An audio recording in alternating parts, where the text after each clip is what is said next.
What's up, friends, foes, subbies?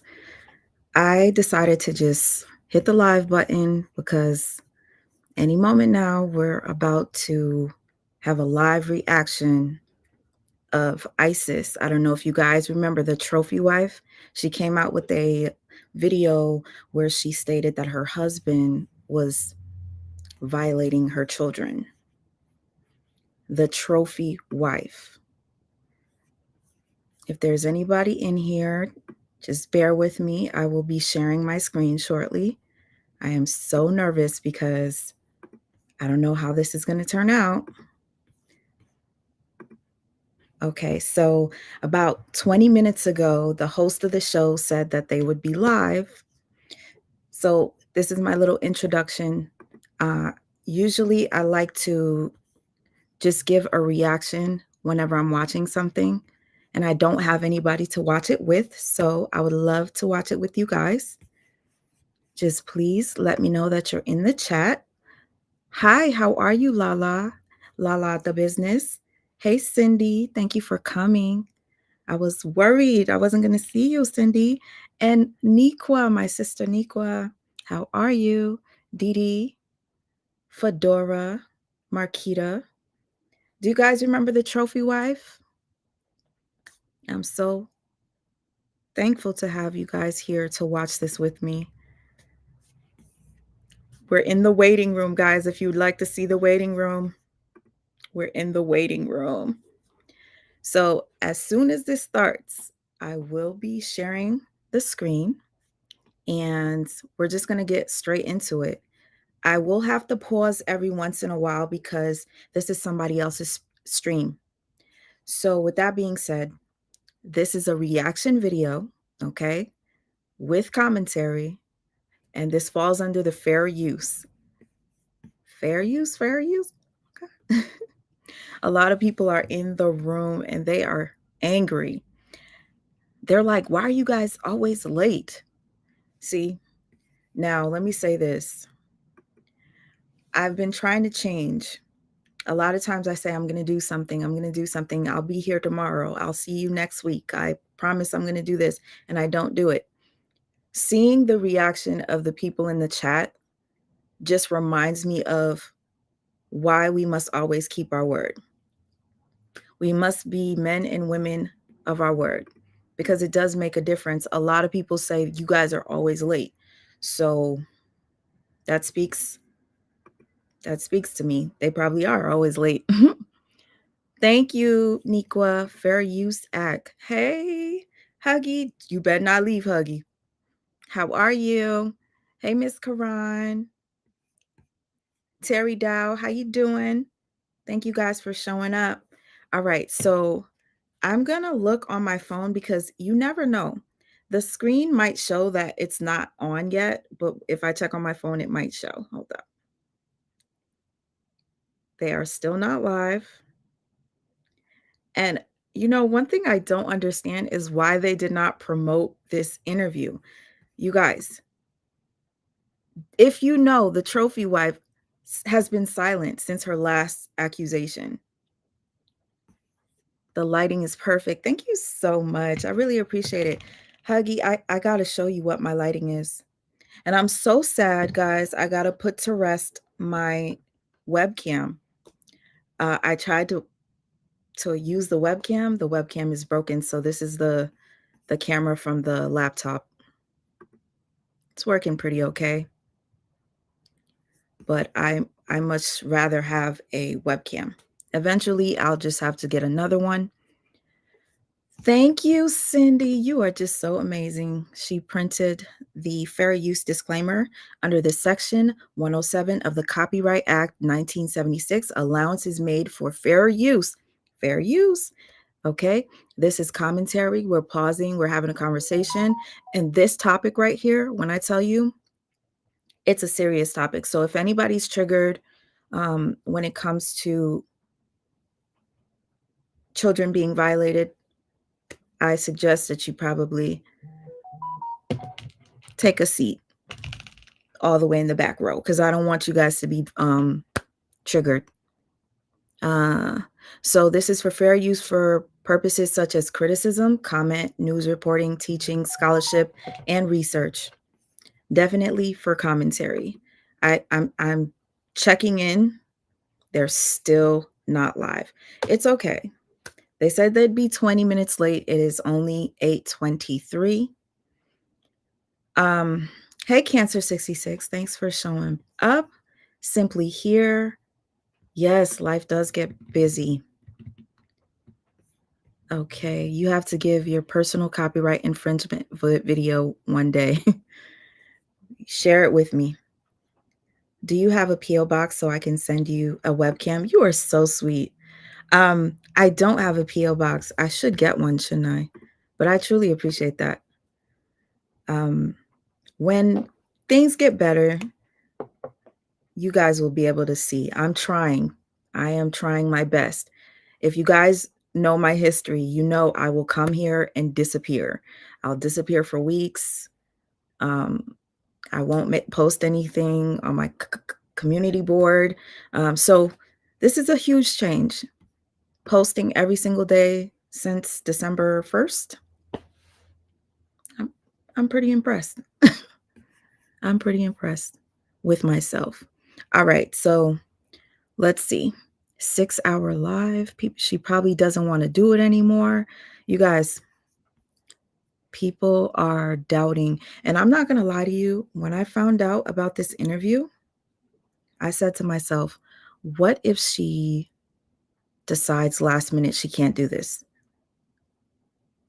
To be quite honest with you, if she at least gave them a day or two notice that she was canceling, that would be understandable. But for it to be this late and her not to go with the interview, I'd be pissed. I'm not gonna lie. Thank you, Cindy, for greeting everybody. All right, I just want to make sure that everybody knows who the trophy wife is. I'm hold on.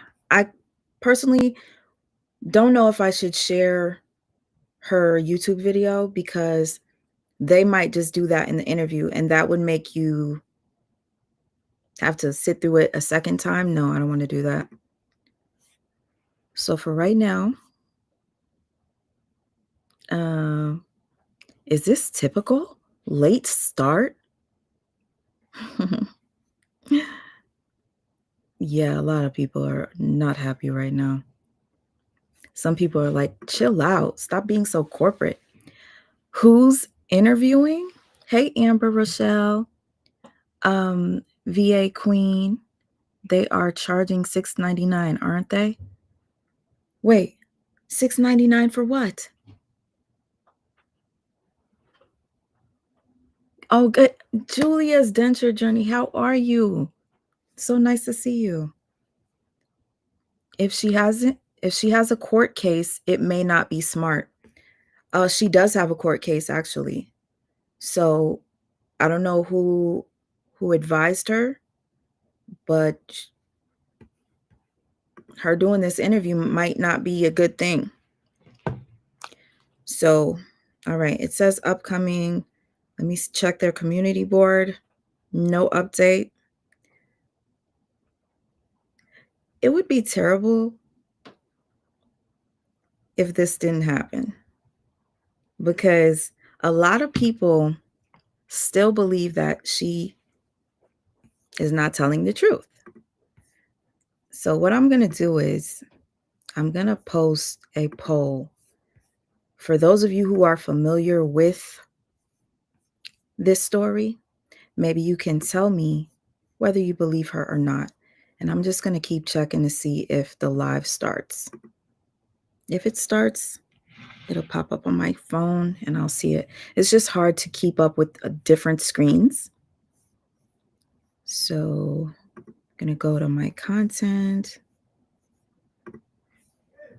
You guys, try being a YouTuber and going live and trying to pay attention and keep up.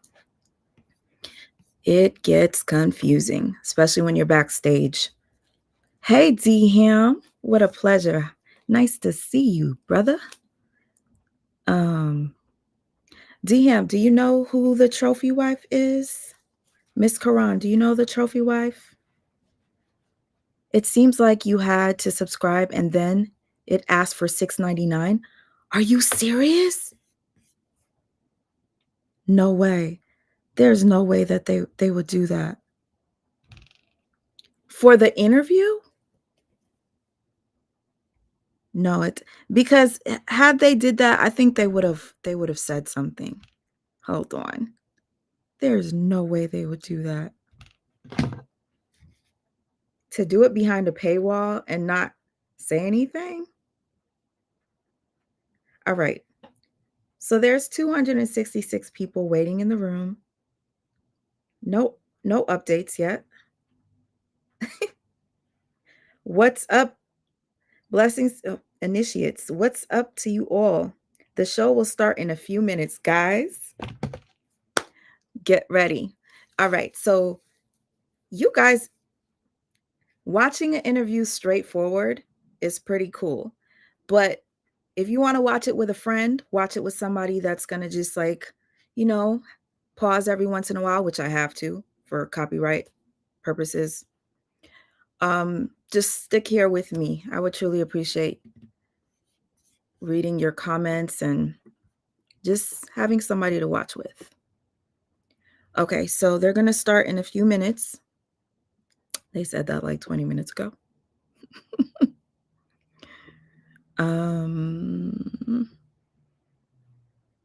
Okay, I feel like it's coming. Something just happened on my screen. Hey, mom of three. Pleasure to see you. Okay, Jamal. How are you, Jamal? Mr. Skinny TV. My guy. Nice to see you, Mr. Skinny. Mr. Skinny, I know since you're a content creator yourself, guys, he does content and his content on DoDash is on point. If anybody's interested, check him out. He talks about other stuff too. Other popular things, more popular than DoDash. But Mr. Skinny, do you know who the trophy wife is? As a content creator, I'm pretty sure all of you know who. D-Ham, you heard the first story about being married to a monster. Okay. But I don't know how true things were. A lot of people don't. So to see her speak, literally, it's like I don't know what to expect. I'm nervous. So imagine how she must feel. It's been, let's see, how long ago since she posted that? Let's see. Her name is Isis Morales. Okay. Her video was posted about 3 weeks ago. It's at 2.4 million views, and it was posted at the exact date was November 15th. So almost an entire month since that video. And I don't know if you guys know, the guy who she's accusing, her ex-husband or husband, his niece came out and basically rebutted what she had to say. And she said she has receipts, and the trophy wife says she has receipts. It's really hard to tell because if you really think about it, the niece is going to stick up for her uncle. She'll probably lie for him. The trophy wife would probably lie on the husband if she wants to get back at him. So we really don't know. If you don't see any solid receipts, don't ever just pick a side automatically. That's the dumbest thing to do. It really is. I've made that mistake before. Excuse me. I made that mistake before, and I do not ever want that to happen again. Embarrassing. Embarrassing when you pick the wrong side. Okay, so do I know whether it is pre-recorded? I don't think so, because if it was pre-recorded, they would have played it on time.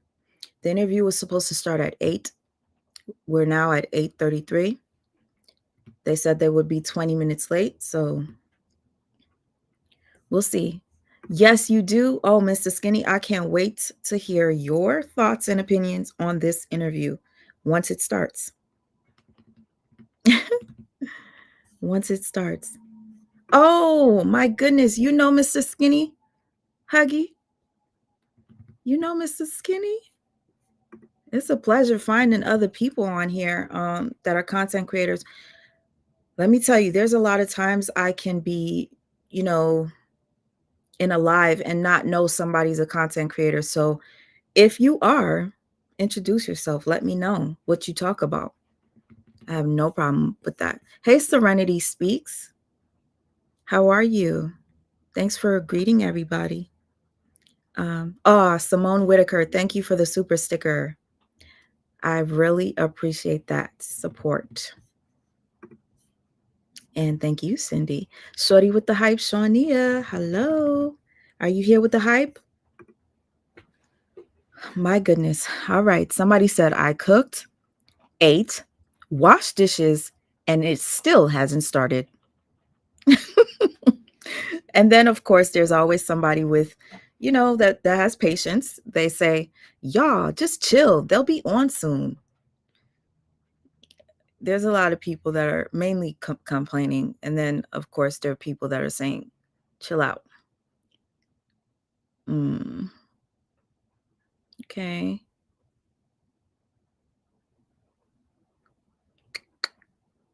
They said it'll start in a few minutes. Yeah, they said that like 20 minutes ago. Okay, somebody said it's 8:34. I'm tired. I'm trying to hear a little to see if I really want to tune in. You know, realizing that a lot of us get extra sleepy as we age, me, I get tired very early, right? I'm thinking the best bet is to do like lives that are like around this time for those of you who need to go to work or you need to get your sleep in, just to see what it's like. I usually like to come pretty late. I'm going to try to come a little earlier. Okay. Someone notable on here Googled and not much came up. Y'all act like y'all got other things to do tonight. They'll start soon.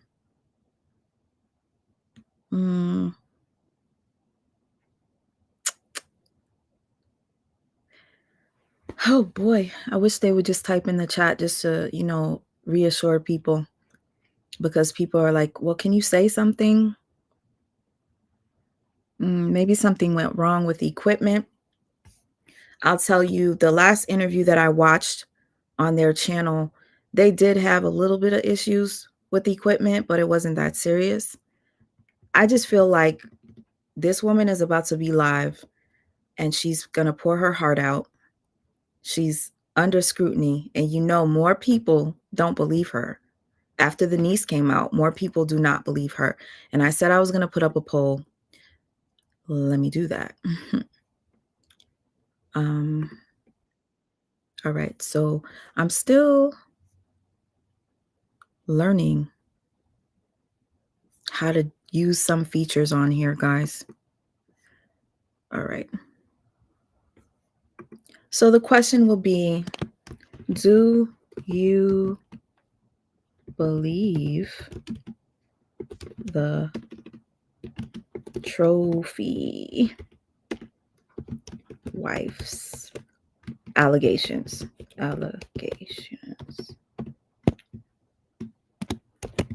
Okay, so I'm going to give you 3 options. Yes, no, unsure. Okay? So please, as you come in, please vote. I'd love to see. It's like we're in a waiting room right now. Like they're in the waiting room, they're typing and chatting. You're in the waiting room, just listening to me read comments. Some people prefer to hear other people read things. I'm one of those people. Y'all call anything demonic. Oh my gosh. We nosy. What did she say? Who's that boy behind the camera? We should all get gift cards. I guess they feel like they should get gift cards because they've been waiting for so long. Oh my God, I'm so mad. Okay. All right, let's see. I'm trying to see what time they said will be on in a few minutes. It's really not showing. OMG, it still ain't start yet.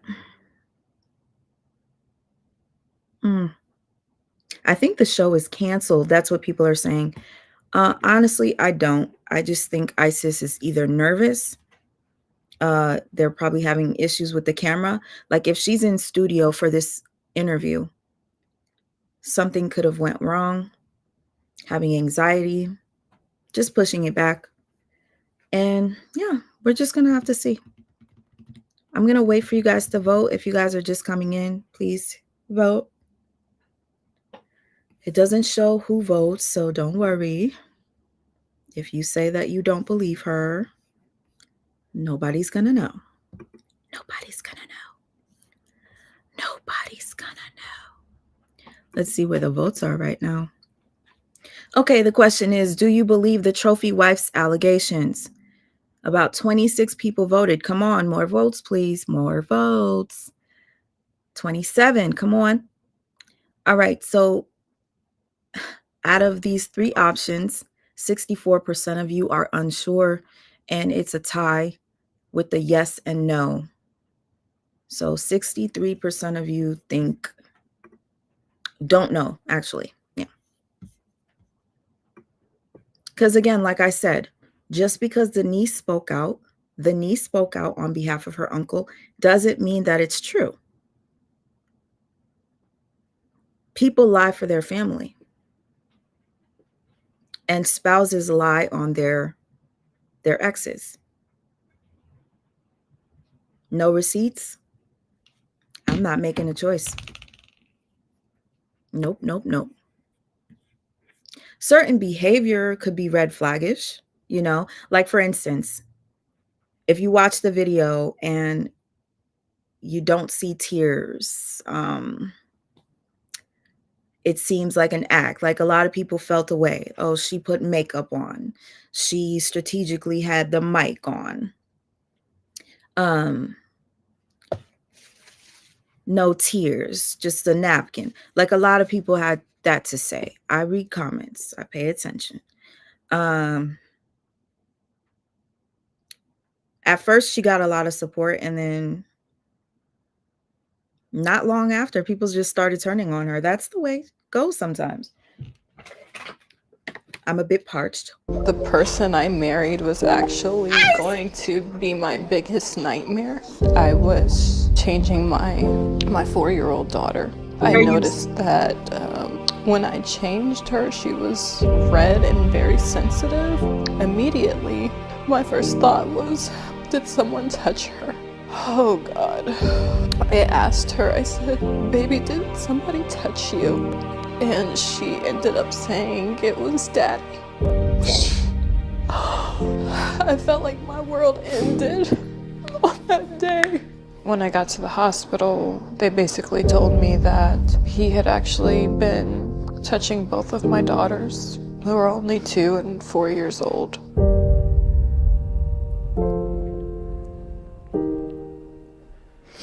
Ready? Welcome to Hardly Initiated. It is your host, Tyshawn Jackson, in here with my co-host, Ryan Ketchens. Yeah, man, excited for a very powerful episode. Usually we really go all out when it comes to the testimonies, and we get so many messages and DMs and emails of how people's lives are literally changed just from hearing somebody else's story. And this is going to be no different. You guys are familiar with this sister because we've saw her all over our timelines. We've saw her all over our YouTube algorithms. It's probably been somewhere in your group chats, and everybody has formed their own opinion of the situation. So FYI, if you see me moving around, making myself bigger and smaller, it is for copyright reasons, okay? we had to reach out personally to ISIS so she can come to Hardly Initiated and tell her own story. So without further ado, I want to welcome my sister here, Isis Morales. Welcome to Hardly Initiated. It's a pleasure to have you. Thank you. How you feeling right now, Isis? That was a lot watching the video again because I haven't watched it again since I first uploaded it. So You haven't watched the video since you uploaded I it. can't because it's like reliving the experience over again. Yeah. No, You know how that is when we watching back our old content. Some No. of it can be hard to watch, so I can only imagine. I get it. I get it. I'm happy that you had the courage to come up here today and really speak with us and speak with anybody. I know there's currently a pending case. Yeah. Happening. Sorry. Oh no, you're fine. There's a pending case currently happening. Okay, I have to stop every once in a while, guys. Fair use, fair use. She has a pending case, guys. So whoever said that in the chat, she does have a pending case. Open with the conversation what happened. So obviously we're gonna do our best to get as much information as possible. So again, thank you for being here. We're gonna get into the conversation shortly. Thank you for all the initiates that were patient in the chat. I had to get my girl Isis straight and make sure she was ready for the show here. Right. If you're ready, put a "we ready" in the chat.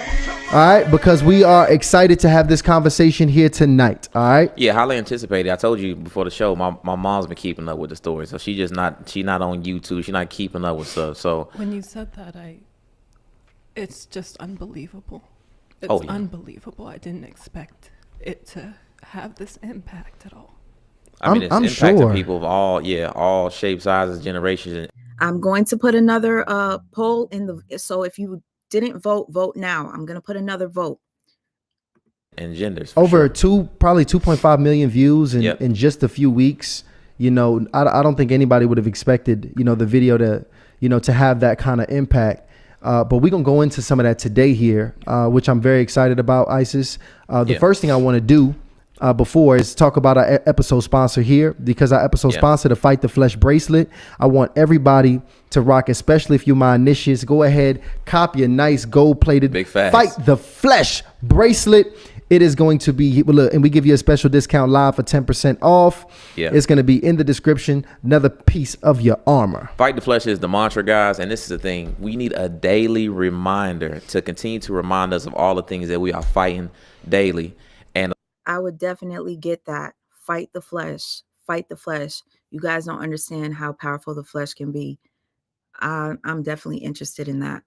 a lot of times you can have a list of all the things you got to overcome, and many times the main thing is yourself. So if you are on your own list, I know I am, then you absolutely need to get one of these.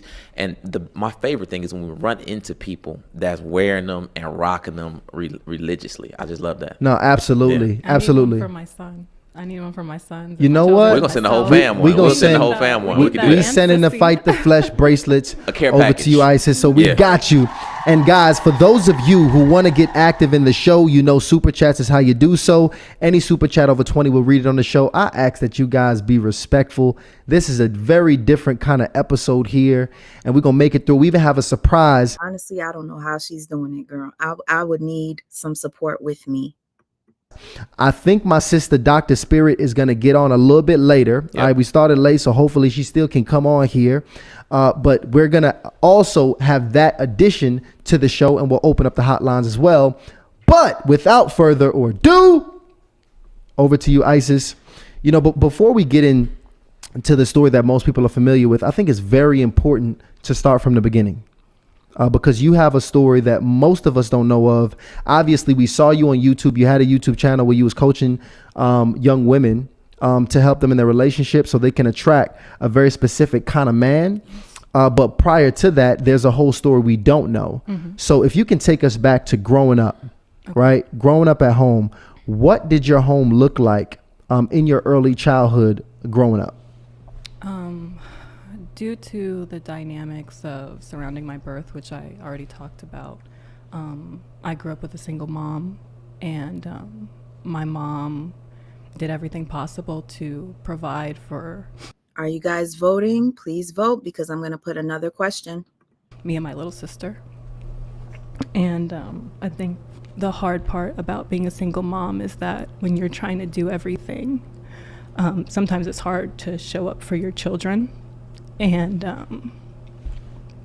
I know my mom has always done the best she could, and she's always given us a good life, and she's always protected me. She's always protected me. And I couldn't really ask for more. But I knew that when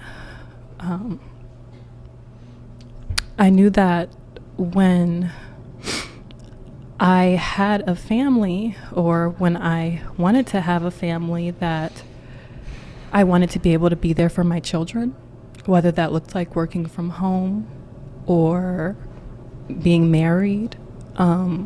I always wanted to be able to be there for my children, just so that I knew that they were safe. Because when I was a child, because my mom was working, Take your time. If anybody's sensitive in here, let me know how you're feeling. What are the vibes that you're getting? Is this believable? And yes, I have to pause every once in a while. So if you don't like that, feel free to watch it without. But this is just a few pause moments. That's all.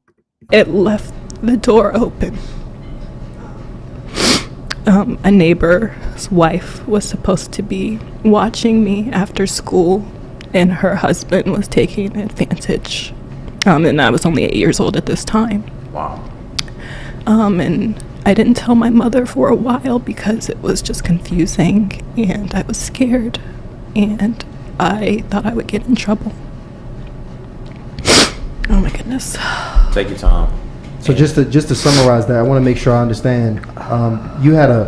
Was it a single family home growing up? Your Yes. mom, she was a obviously hardworking woman that had to Yes, provide for the very family much so. all by And herself. in school, always has a PhD, all the above.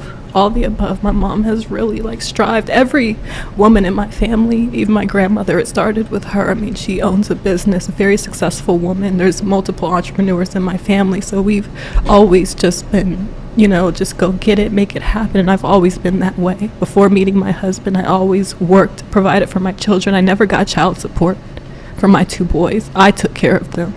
I luckily was able to secure a job with a family business, so I was able to work from home. But it's what I had prayed for when I was pregnant with my second son, because his father got incarcerated when I was 6 months pregnant. And I didn't know what I was going to do, because it was just going to be me.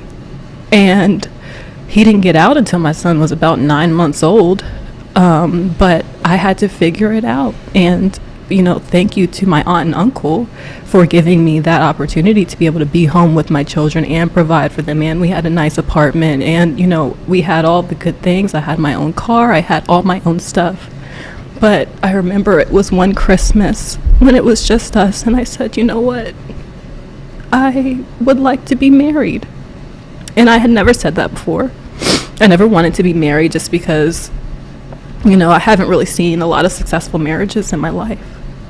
So when, I'm sorry, I'm talking too far away. Do you guys think it's appropriate for her to be doing this interview this soon? Especially since she has a case going on. Just want to get your thoughts down below. But when I had that Christmas, it dawned on me that, maybe I should really put myself out there and try to find a good man for these kids. And, I had 2 boys, and I feel like they needed a good fatherly example because they didn't have it. Now, we definitely want to dig into that as well. And I want to go back, because I don't want to just breeze past this incident that happened at 8 years old. Yeah. Now, you get assaulted by a neighbor's Yes. husband. Yes. And where's your father at this point? He's just... My biological father is much older than my Please bear with me, y'all. I have to do it this way. Back and forth. mother. He took advantage of her when she was a young girl in high school. I think I remember my mom saying she was in labor trying to take her SATs. Wow. And she was the pregnant girl in high school, and it's unfortunate that he preyed on her like that, but there's so many men like this out there, and people just don't talk about it. And so the situation is your mother coming from an abusive relationship. Now she has you, you're 8 years old, you go through this traumatic experience with the spouse of a neighbor. Yeah. And let's fast forward a bit, because if I'm not mistaken, you had your first child at 17. Yes. Yes. So before having this child, what did sex look like to you at this point? Like when was your first sexual experience and kind of getting active? Probably when I was about 13. I lost my virginity to a 17-year-old boy in high school. And yeah, I mean, I was always told just don't have sex growing up. I don't know if that's what a lot of people in our community say. They hear that a lot, I'm just sure. don't do it. It's not really openly discussed about why. Is that tissue paper? Toilet paper, not tissue? Because that's what it looks like, a roll of toilet paper. Sorry for the interruption, but I just noticed that in the comment. Thank you. And what can happen, and even personal experiences that may sway a young girl away from making certain decisions. But you know, I have learned, and I really wanted to be able to speak to young moms when I created my platform, because if I would have done it over again, granted I love my children, but if I can speak to a young woman and say, like, don't have kids before marriage if you can help it, you know, it's going to be a little bit easier. You know, just trying to be real and open and honest. I was a single mom and this is what happened, and I found what I thought was a good husband, seemed like a good husband, but turned out to be just a monster. I want to ask this because do you feel like that experience that happened at 8, obviously you had your first sexual experience at 13, you know, intentionally? Yeah. FYI, if you guys don't know, she married him within a few months of knowing him. Okay. She did not know him long at all. Sounds like, did that experience at 8 years old, do you feel like that influenced that experience at 13? Did it hypersexualize you in a way? I'm sure it's all connected. Because I believe that women who are basically taught from a young age that their value is in what's between their legs start to internalize that. And it's unfortunate. And I can imagine a ton of confusion going on at that time. And now you're 17 and you involved with a young man. And if I'm not mistaken, you stated this before, that you intentionally had a child. Yeah. Okay, I just want to read this. Welcome to you, Malish. She's also a content creator. I hope you speak on this topic. Okay, so Malish says she's rebranding at this point because she could have waited to tell it, but at the same time, she had the right to. That is true. God knows what she's going through behind the scenes. Yeah. So when you say at 17, you intentionally decided to, move forward with bearing a child, what exactly does that mean? And what was your mindset? We as a couple, we kind of had this whirlwind romance. I actually met him here in Atlanta. So, on a train coming from Alexandria to Atlanta, and everything clicked, and he said, will you give me a son? And I said yes. Wow. And I was pregnant almost immediately, and I love my son. How long did you Let this be a lesson, you guys. Don't move too fast. It doesn't matter how old you are. Do not move too fast, okay? Did you guys have a relationship at that point? Oh my gosh, it was probably like a few weeks. It wasn't long. It wasn't long at all. And I still consider him a friend to this day. Like, wow. He's still a good friend. And how old was he? He was a few years older than me. Gotcha. Yeah. Okay. And that was your first child? Mm-hmm. Okay. And just to confirm, before you met your now husband, how many children did you have? 2. Okay. So when did you have your second child? I had my second child with someone I knew from high school. I had known him. He went to a different high school from me, but I forget how we met. I think at the library we met. And my mom liked him. He was nice. And I actually ended up moving back home after things didn't work out with my oldest son's father. And I actually saw him when we were working somewhere together. I had gotten a new job and he happened to be working there too. And it was just like, oh my gosh, hey, and, we started a relationship and my son came about and yeah. So at this point, you All right, I just want to read this real quick. Ms. Karan says, I think she feels like she doesn't have a choice. Her emotions could be going all kinds of ways. When you constantly see people saying they don't believe you, you just want to speak. And yes, I totally get that. I get it too. I get it. I'm assuming 1920, you got 2 children. And from my understanding, your sister now, Well, I would say, no, I was like 21 when I got pregnant, or around the time. I Gotcha. remember when I turned 21, I think I was pregnant. I couldn't even drink on my 21st Wow. birthday because I was pregnant with my second son. And what is your mother at this point communicating to you about men? My mother has always told me that you need to be very careful about men in general, and I don't want to paint every man in a bad light, but Thank you, Serenity Speaks. Thank you so much for the super sticker. there can be a predatory side that some men do not control and do not want to control, and that's the dangerous part. And where was your father at this point in time in your life? Nowhere around. I mean, he had threatened my mother that if she tried to even get child support from her, that he would end her and her family members. Wow. So he was nowhere.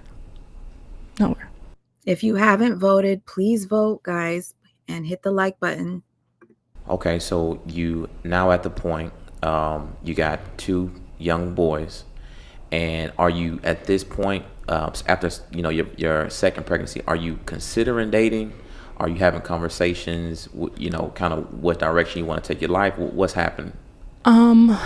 After things didn't work out with my second son's father, and it was that Christmas that I told you where I was like, I really need to create a family for my children. Gotcha. And just do things the right way. And I knew I wanted more children. I love my babies. I think I'll have another one in 10 years maybe. But right now, that's just not on my mind at all. I have 5 beautiful babies and I'm so grateful for each 10 years. How old is she, guys? And I don't know if you guys know, this is on the spot. This is not pre-recorded. and every one of them, and they're my reason and my purpose. But I'm sorry, I lost my train of thought. No, you fine. I just wanted to get an idea of what kind of inspired you to get back into the dating market, which it sounds like you wanting to start a family. It was that. Start fresh. It was that. Just wanting to find a good man that. Thank you so much. The minute I said, can you guys please vote, you started to vote again. I'm going to let it sit just for a little bit longer. All right. The question is, do you believe the trophy wife's allegations? And FYI, Melish, thank you. You said that she knew him for 2 months and moved in. That is too soon, especially with 2 children, young children. I could respect because of the type of women that were in my family, very high achievers, and just really everyone in my family has been a very high achiever, that I had a certain expectation of what a husband should look like. And also, finding certain content. I don't know if I should even talk about any of that. Well, but I think you should, because all of that influences how you think and particularly how you go about dating. Okay. And, right now it is still very much so a gender war. Both men and women are confused about how to date and how to make decisions. Yeah. And I think everything and anything that influenced you at that time is important to share. Well, I had shared this before, that I stumbled across a very important content creator that I think everyone knows as the hypergamous queen. Her videos are shared, sprinkle videos everywhere. If you guys don't know Sprinkle, she's on TikTok. She basically is a trophy wife herself. And she teaches women how to be like her. Anyhow, D Classics, I gotta read this. You said she should have been speaking on some of the things she went through to help women prevent this instead of that other gold digging mess. I totally 100% agree. Let's get into this because she's talking about sprinkle, sprinkle.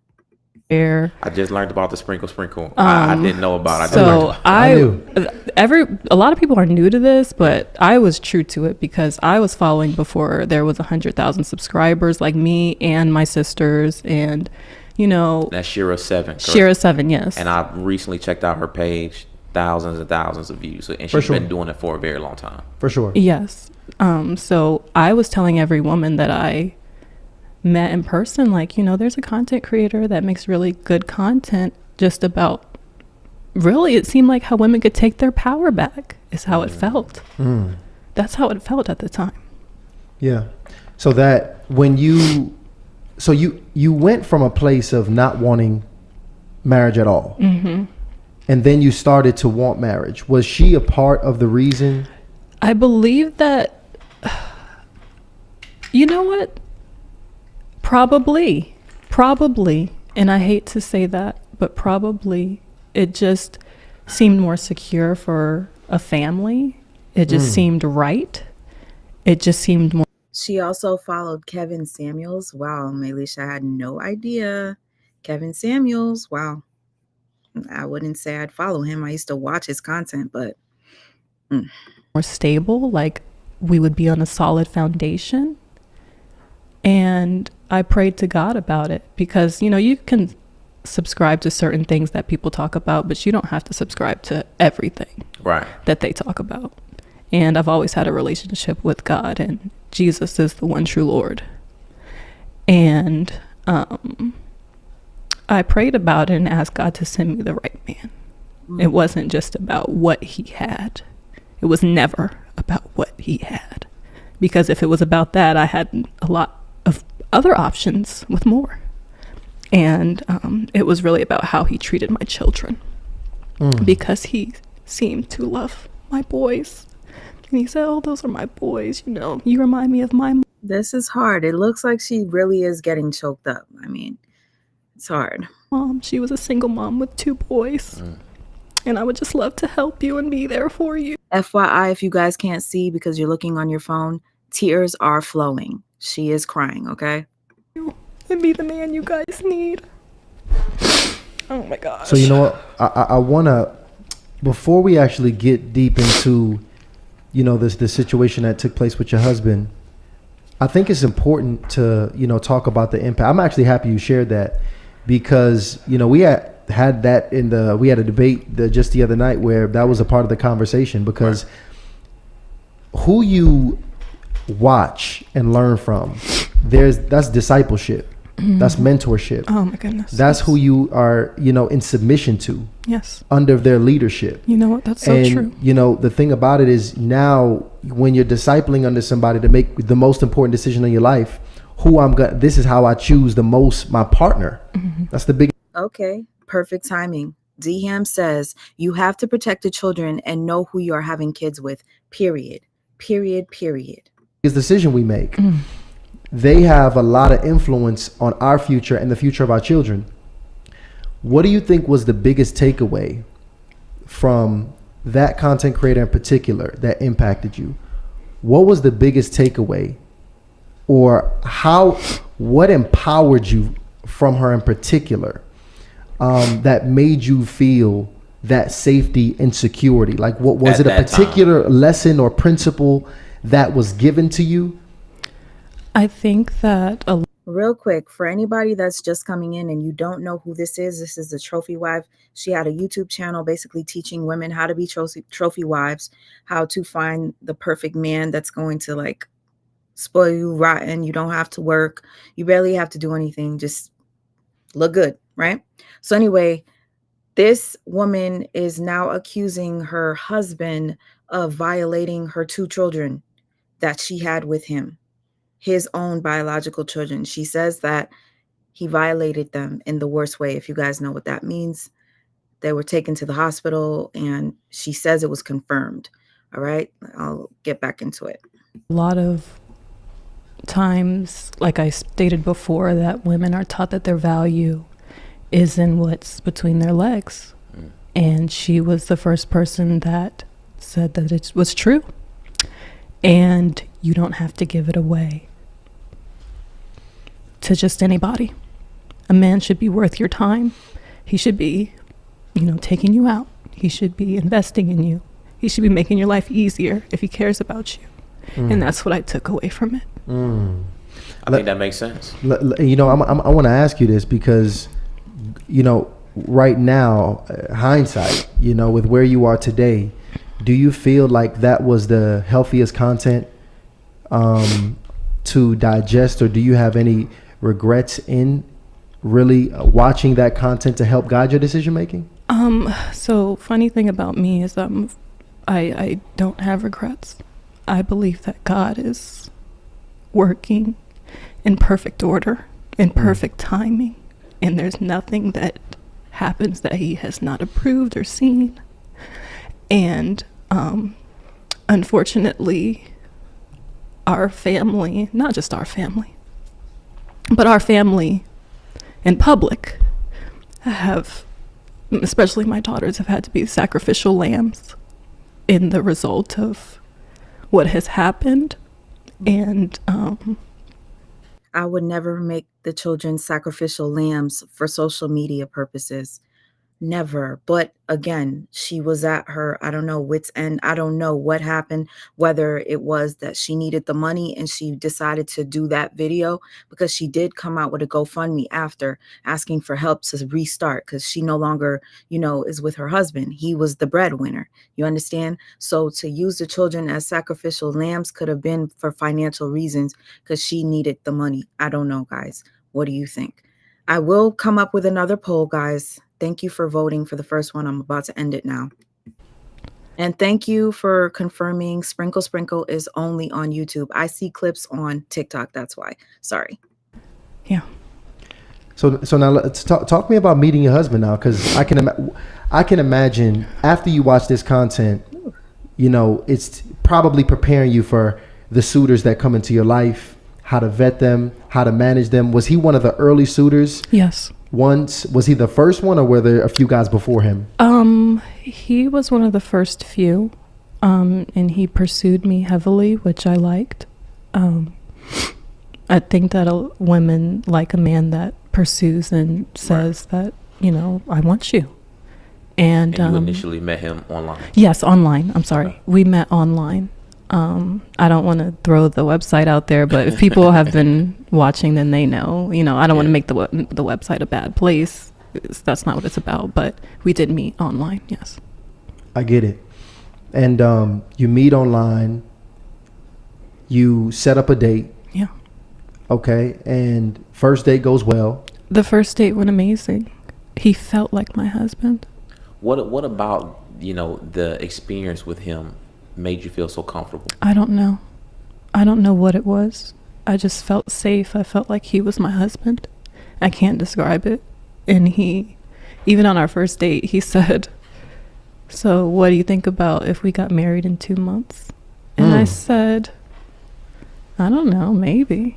And he spit out his water because he started choking, like he couldn't believe I said, "Oh, maybe." Wow. But it felt so natural and so right.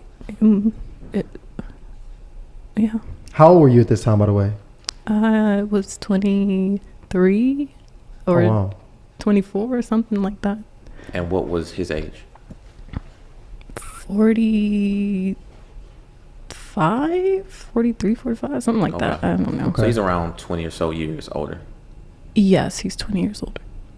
Now, being a young woman at that time, 23, did you have any reservations about his age, or was that a concern at all, or was that just a typical right? Yeah. Okay, so I didn't get introduced to dating older men until I started watching Share 7. She just basically said, they got money. Yeah, exactly. They can be a better man to you. They can provide for you in the way that you would like, and your kids, and so I was like, okay. And it was a bit odd at first because I didn't initially jump right into online dating. I just, men would try to talk to me at the grocery store, and normally I just wouldn't even pay attention to older men.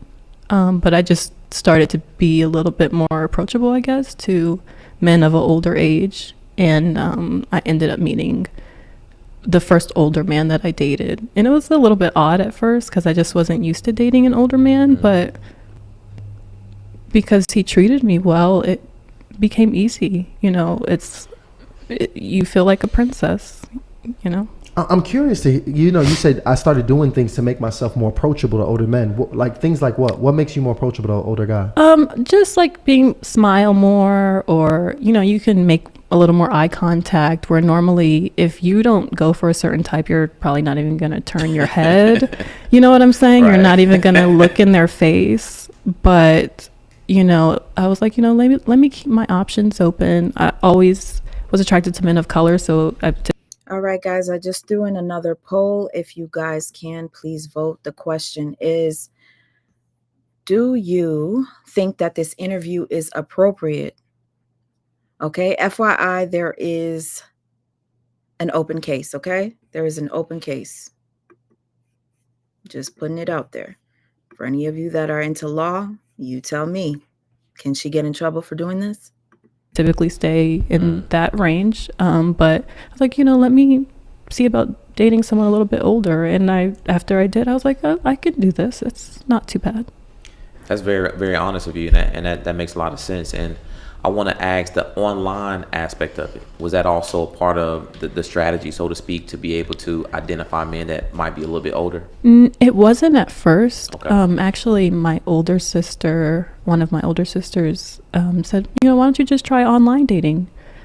She was like, it's not too bad. And I never had online dated, like not made any type of profile. Right. Because I was like, I don't want people that know me to see me on here, and it's kind of embarrassing. And, that's just was my thought process at the time. But then she was like, no. And my oldest sister, she's gorgeous, so it's not like she doesn't have in-person options. But she was like, just try it. And so I tried it, did a paid dating app because I feel like it would be a little bit more, smaller pool of better people. I just have to put this out there. A lot of people think and assume that when you get on a paid dating app, you're going to find somebody that's normal. You're going to find somebody that's really serious. A lot of times it's the opposite. Okay. So people that are predatorial already know what people are thinking. Maybe if I pay monthly, I'm going to find me a good person. Predators, they're smart. Even though they're predators, they know what they're doing. Okay, so be careful with all types of apps, especially the paid ones. That's where they go. People exactly. And I was able to meet, some good guys. So how long after that first date, did you, because obviously he threw 2 months out. What happened after that first date? Did you guys continue exclusively dating? Not really. I mean, we kind of dealt with each other, like talked, but I kind of was just talking to people. Like I kept my options open and just was letting people get to know me and taking things slow, not really rushing anything and not trying to get into a relationship at all. And I found that honestly, when I started dating older men, they wanted to rush into a relationship like immediately on the Okay, well, if you were following Sprinkle Sprinkle, like you claim, Mayleaf says Sprinkle Sprinkle says, do not move in too soon, or say you have kids either. So that's a big mistake. And I have to say, this comment right here, Miss Karan, thank you for sharing this, because I noticed this as well. It's I seem to notice that women that have boys seem to feel more comfortable with moving faster with their partner, more so than when they have girls. Although it does happen with having girls too. Yes, I've noticed that as well. The first date, they were like, I want you to be my woman. And I'm like, no, I don't even know you. And that's kind of just how I would, we need to get to know each other over a bit of time. and it turned out to be 6 months, not 2 months. I think that is very interesting because, and initially when you told me about the things that, you know, your husband at the time was or the guy you was dating at the time, the things that he was saying, I thought, well, that's, you know, kind of strange for him to be saying those types of things. But based on your experience, you're saying that the older men, this was regular conversation. Yes, they wanted to take me off the market right away. Wow. Right away. Okay. So at this point, 6 months goes down the line. And what is the transition from you now taking him serious? What did you see? Because I know when it comes to the assessment of, you know, deciding to be a husband, a lot of, you know, what the noise is that, you know, it was solely a financial decision that was made. What was what's the truth behind the decision? What did you see in him to actually make him your husband? He was so good with my boys. He was so good with them. Even my oldest son responded to him in a way that he didn't respond to with my ex. And I paid attention to those little things because I would gladly leave a man if he didn't mesh well with my kids. And I had did that with the man that I was in a more serious relationship with right before we got married, because I had started, like, that was the man that we started looking at rings. When you get in a relationship with someone, the beginning is always going to be peaches and cream. It's always going to be roses, right? They're going to show you everything that you want to see. Like, you're going to get the world. But I guess people got to learn by getting burned. But just because somebody treats your family good doesn't mean that they're really good. Don't know if the husband did this. We will find out eventually. Trust me. People like this that come out and they tell their story publicly, they have to, unfortunately, deal with detectives. There are going to be people digging and digging. So the truth is going to come out. So be careful what you post on social media, guys. And the relationship was, you know, moving forward, and I had moved in. There was another gentleman. Yeah. That you met, and I believe you said that you got caught in the girlfriend stage. Yeah. So could you detail what that relationship? How did you meet that guy? How did things kind of get started? And what exactly was the girlfriend stage? We met online, and he just was, you know, very consistent. He just wanted to do anything to make my life easier. What can I do for you? What do you need? You know, very nice and perfect gentleman. But he was nice to my children, all of them. Oh, hello, Cancer 66. Thank you so much. You said you're catching a lot of contradictions. Cancer 66, please don't go anywhere. Continue to watch with me. This is why I was so excited to watch with you guys. So if anybody catches a contradiction or anything that's red flaggish, please remember it, write it down for me. And when this is over, I just want to know what it is that you caught that I didn't. Okay? I really appreciate you taking your time to be here and watch it with me over here. The men were nice to my children. Like, if I met, there's probably 3 men that met my children. All of them were nice. But with him in particular, because we started to live together and, you know, it was a little bit more of an intimate setting, I feel like him and my oldest son clashed a little bit, because my oldest son, I kind of always let him be the little man of the house in a way. And he's very, very smart and highly intelligent child. And he, you know, is not just going to let any man come in and think that he's the boss right away. So another red flag, when your children clash with your partner, it's always something to look into. Always. There was an issue, and he said something about, can your son, you know, stay with a relative for a little bit? Wow. And I said, oh, you mean can we go stay What? somewhere? What did she That's just what you mean. And I packed my stuff right away. My sister came and got me and all my stuff. And because it took 2 cars, I had my car and she came with her car to get my stuff. And he brought my TV and stuff, like all the bigger things he brought. I asked him to bring it back the next day. But I left and I went back to my apartment, which I had to be out of soon. And I didn't plan to need to, you know, do anything else, because I thought the relationship was moving forward. I was his girlfriend, But, he was taking very good care of me and he seemed like a good guy. But when he said that about my son, I said, no, it's Yeah, because if yeah, that's red flag. Bye-bye. all of us. It's all of us. So I left him. Good. And I remember that night I was in the shower and I prayed and I said, God, I just want someone that's going to love me and my children. Oh. That's what I want. Now, I want to make sure that the audience is following us, because we pretty much, I want to make sure we don't move too fast. But you have your second child, you 21, 22, Yeah. some additional time elapsed, now you're 23, and you're on the dating market.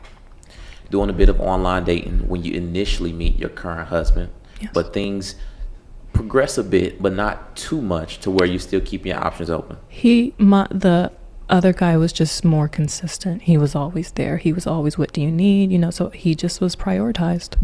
Understood. Now, this gentleman that you're dating, you decide at some point you want to move in with him. Yes. And what was the living situation? Is it he's already has a place where he occupies, and then you and your two boys move in? Okay, got you. And how long were you dating before the relationship ends? I mean, we're moving pretty quickly. They're moving pretty quickly. I can't quantify a time. I can't remember exactly, but things moved pretty quickly. But he seemed like a good man, and I worked from home. So I always Okay, let me remind you. Malish says it was 2 months. 2 months. That's pretty quick. was able to keep an eye on my children. That was part of it. I was never leaving them with him, and no, I don't care if I have boys. I know people are crazy.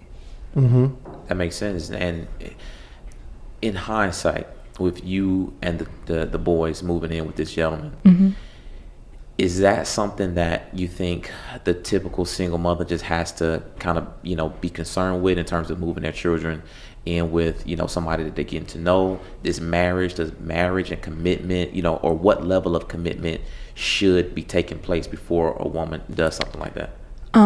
Back then, if you would have asked me that, I would have said, if a man's going to take care of you and your kids, and that's a good man, take it. But now,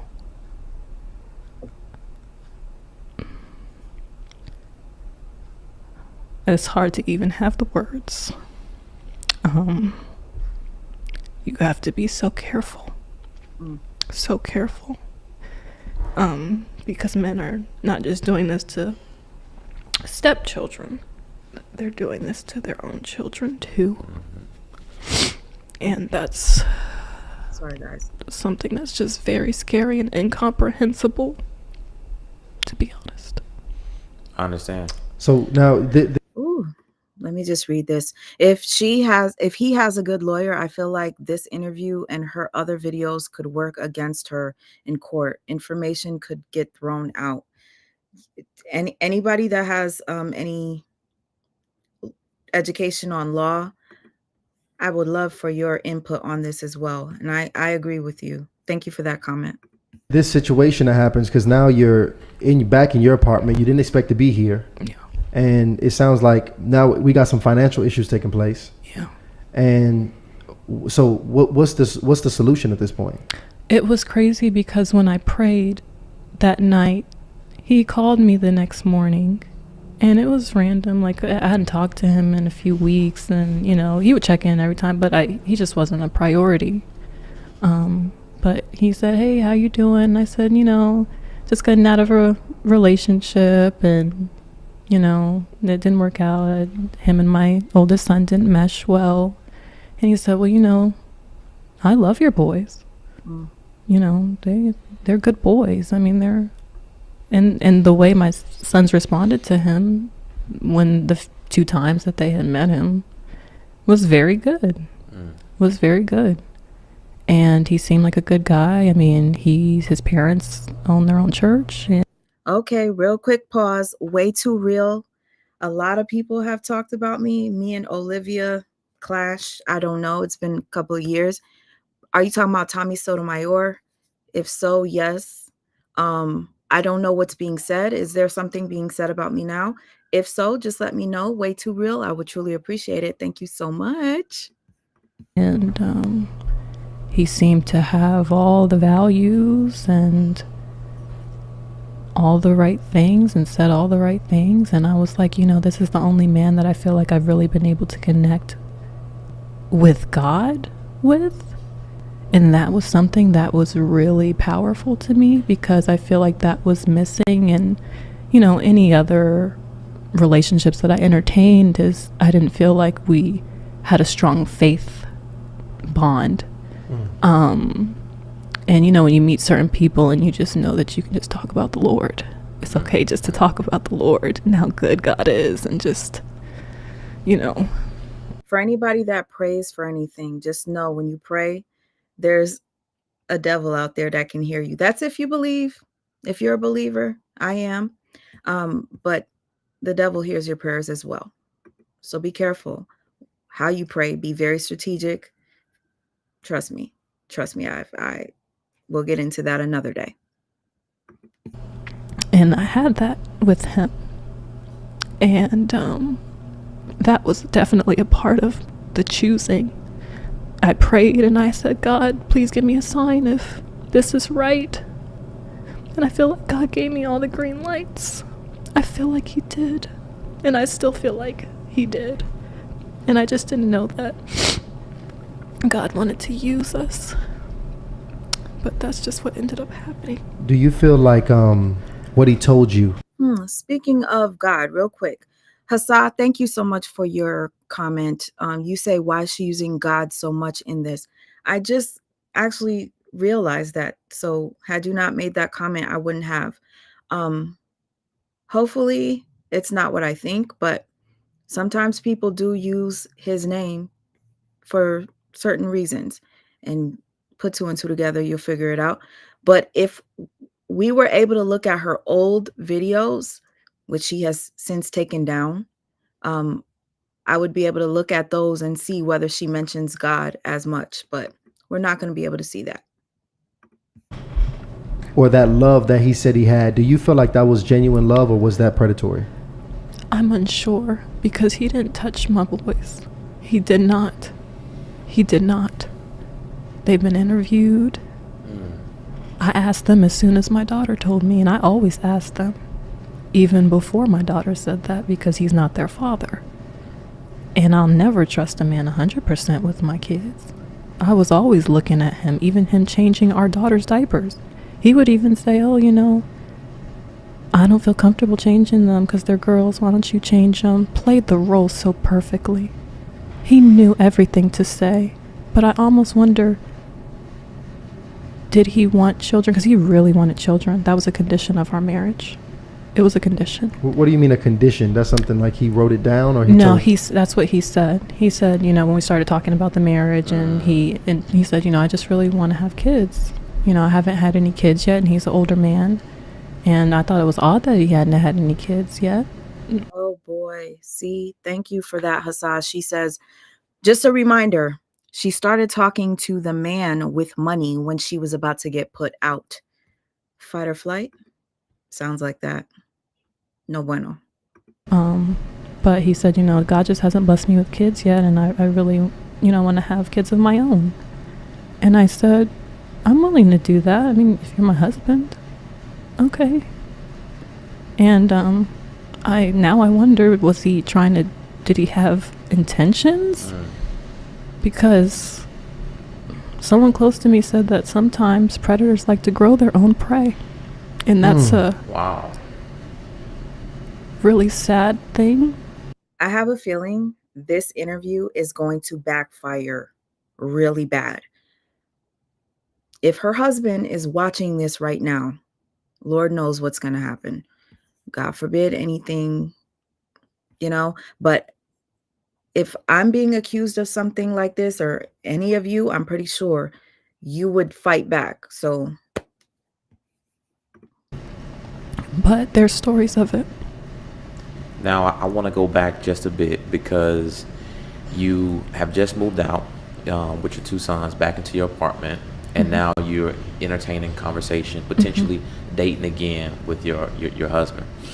How long after you move into your apartment do you accept his invitation to now move in? Within days. Okay. Within days. I mean, it was, I think that first conversation, like one of the first few conversations, he was like, well, I told him what I was going through. And I said, I just need a place to stay for a little bit just to figure it out. And he said, well, if you come here, you're going to be my wife. And that was sexy to me. I was like, Because okay. And I can imagine that, because you in emotional turmoil at that time. Emotional turmoil, vulnerable. Don't ever get in a relationship or start talking to anyone in a romantic way when you're vulnerable. That is the worst mistake you can ever make. Finances is just tricky just because you running into a bunch of unexpected things. And he seemed like a good guy. Yeah. He did. If I thought he was a crazy man, I would have never entertained the idea. How old were your boys at the time? 5 and 2. 5 and 2? Yeah. The 5-year-old, and see, I know it had to be a lot for the young boys too, because they just were introduced to this other brother here. Yeah. And now they got to see this new guy. What did the 5-year? Did he express any concern or he just kind of going with the flow? 5 years old. Honestly, we got married a week after that we started talking about the marriage, and at the wedding he said, "Can I call you Dad now?"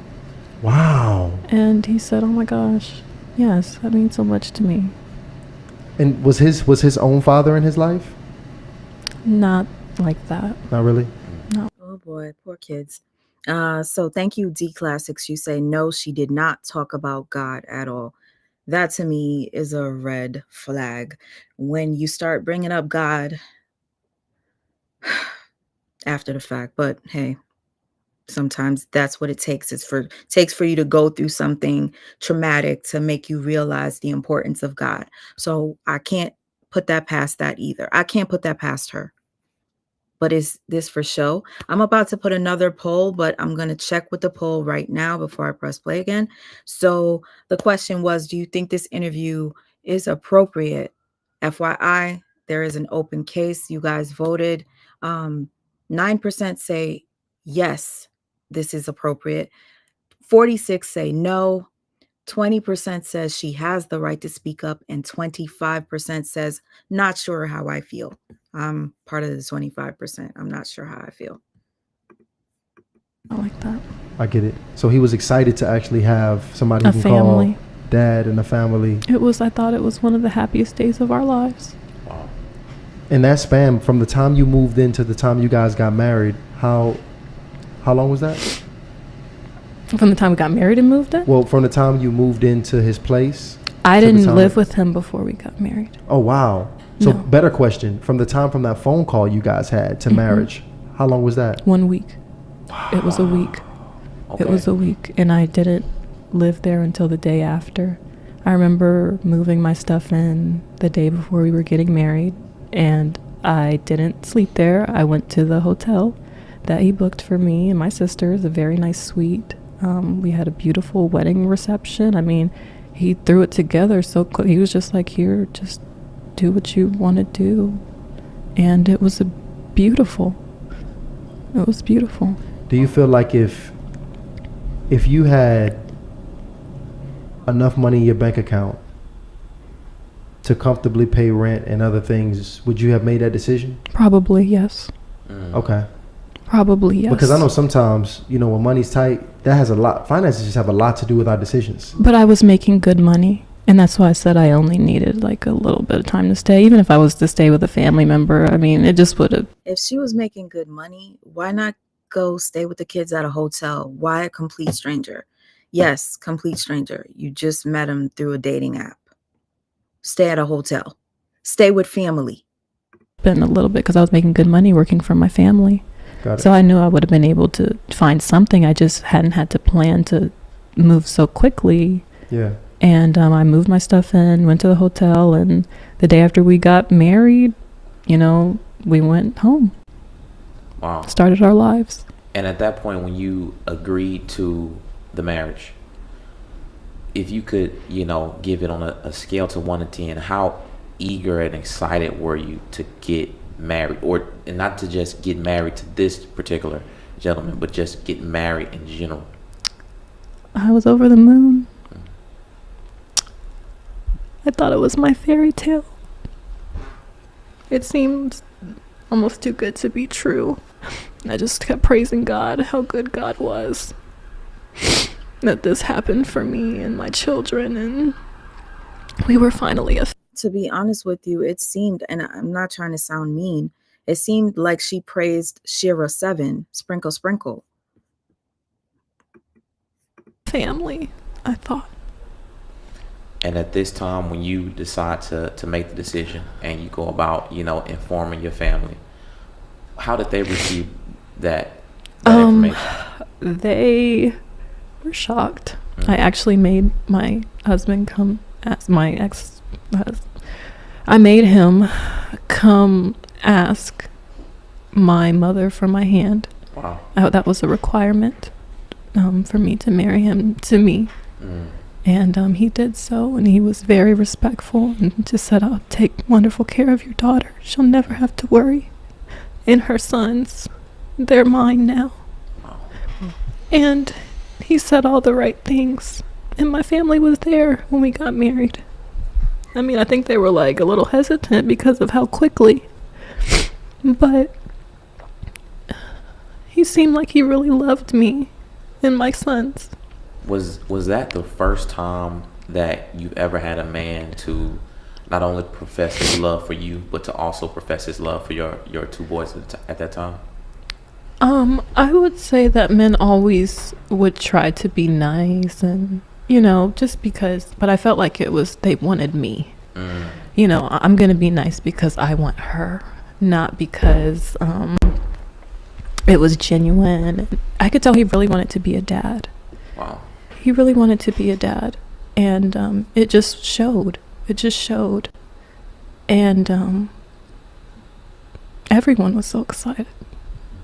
He bought them all new toys, picked out what beds do you want for them, do you want to do their room, whatever you want. Also, he was very serious about getting everything set up. That man at action. That is something women respect. When was the point that you started seeing some signs that things might not have been right with him?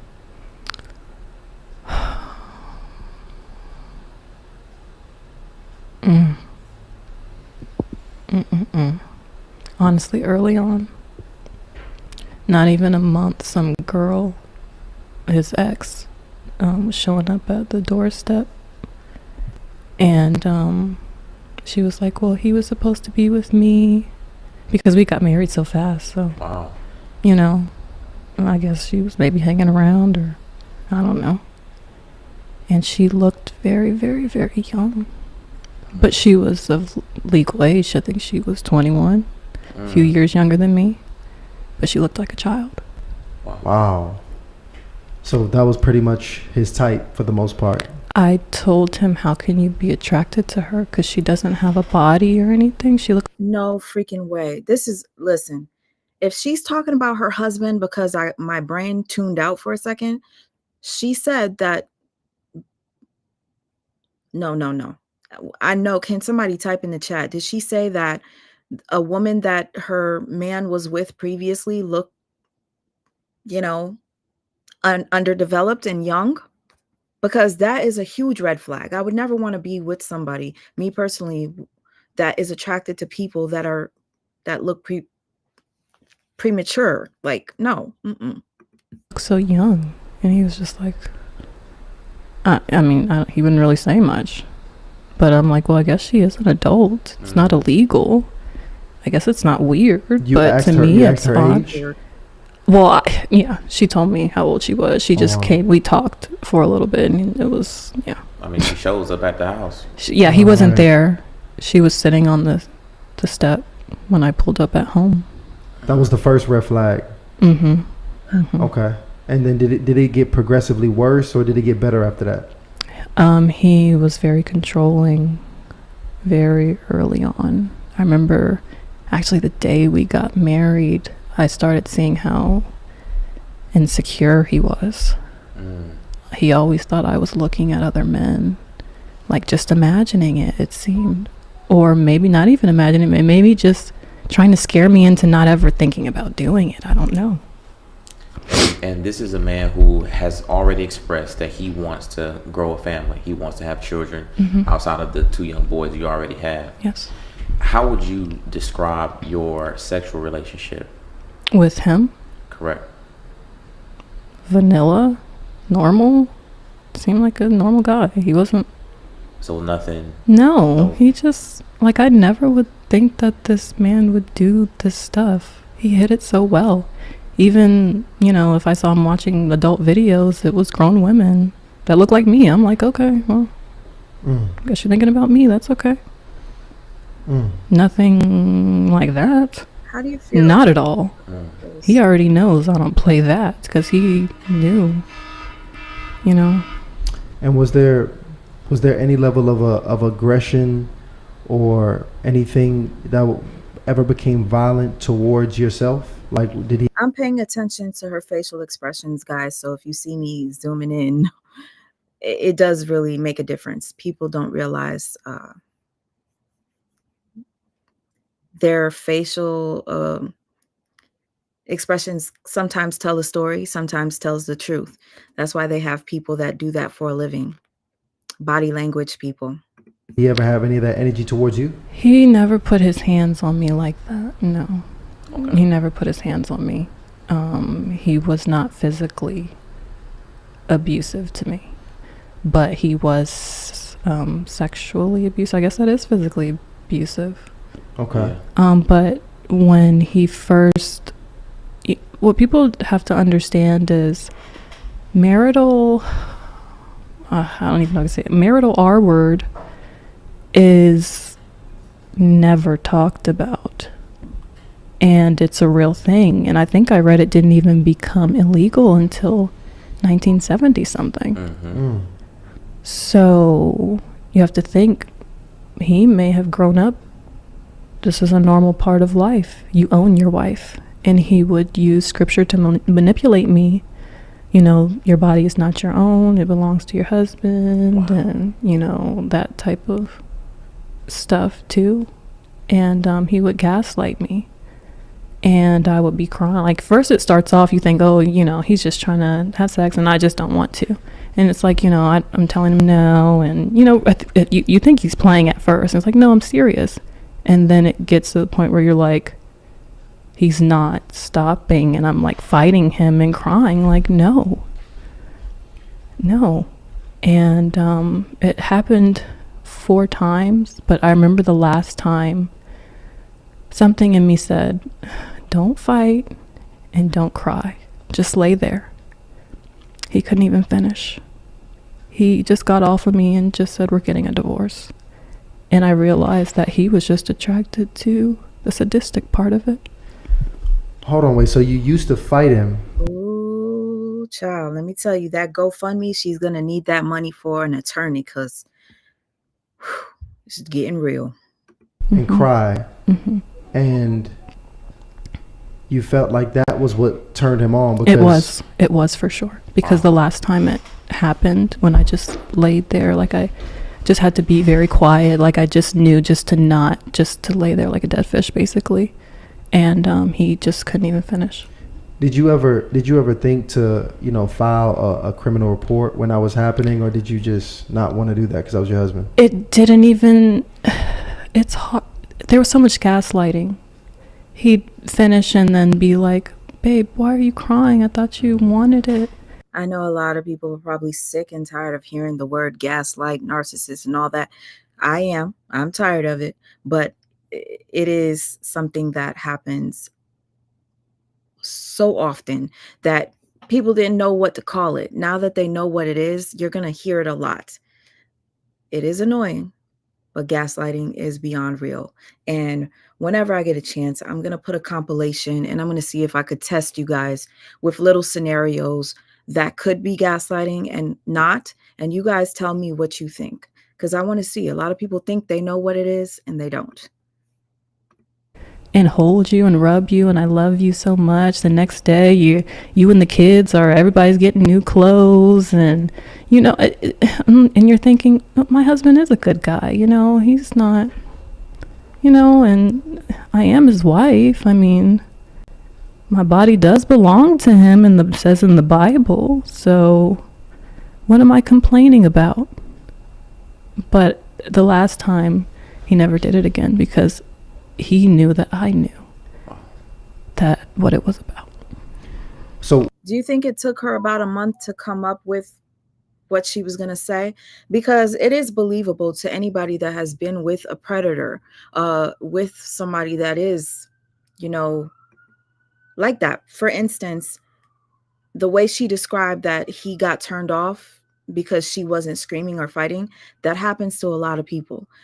I guarantee if you look on YouTube, you'll find other women that have similar stories where they say the moment that they stopped fighting, the guy didn't perform. by the way, were you his first wife?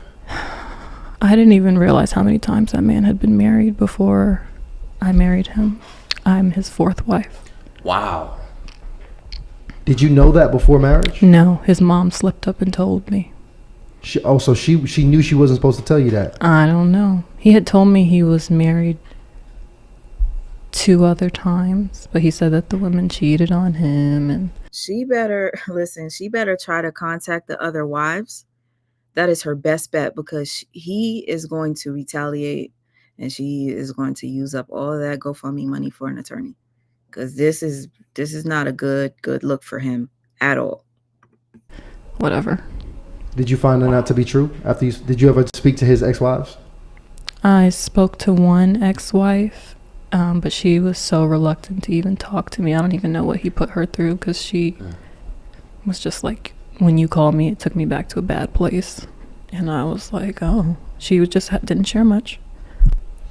Now, amidst the abuse, you are still together. You're still growing a family. Mm-hmm. And now you are, if I'm not mistaken, 3 daughters in. Well, I got pregnant with our first daughter 4 months into the 4 marriage. months to the marriage. We Okay. had been trying to conceive from the time that we got engaged. The time he put the ring on my finger, it was, all right, we knew we were getting married. So he was so excited. This is sick, because from what I got out of this interview so far, he tried to have children with the other wives that he was with, and it didn't happen. So the fact that they just got married and they were trying to conceive from the engagement, red flag, because it's like, if he is a predator indeed, was he trying to birth his prey, like she said? Nature, we're not even going to get into that. What I'm curious about is in this, it just seems, I mean, this is a lot. It's a lot. I can imagine. Were you happy in your marriage at all? I was. There was good and bad, but we had a good friendship. And I think that was, one of the main things. We loved to watch movies together and spend time together, and we loved to, do things with the family, and I thought we had a good life together. And it's not like we were not intimate. Like, we were always intimate. We had a normal marriage for the most part, other than him being controlling, very, very controlling. But to me, it was easy to comply because he gave us the world. How long were you guys married? For 5 years. Okay. And so when did you actually get into, because I think as a whole, me and Ryan, we have this, I know starting a YouTube channel is a whole nother situation, because was that your full-time business as a wife? Like, was that what you were doing full-time, or did you have a job and your YouTube channel? I stopped working. Open book, I'm so happy to see you here.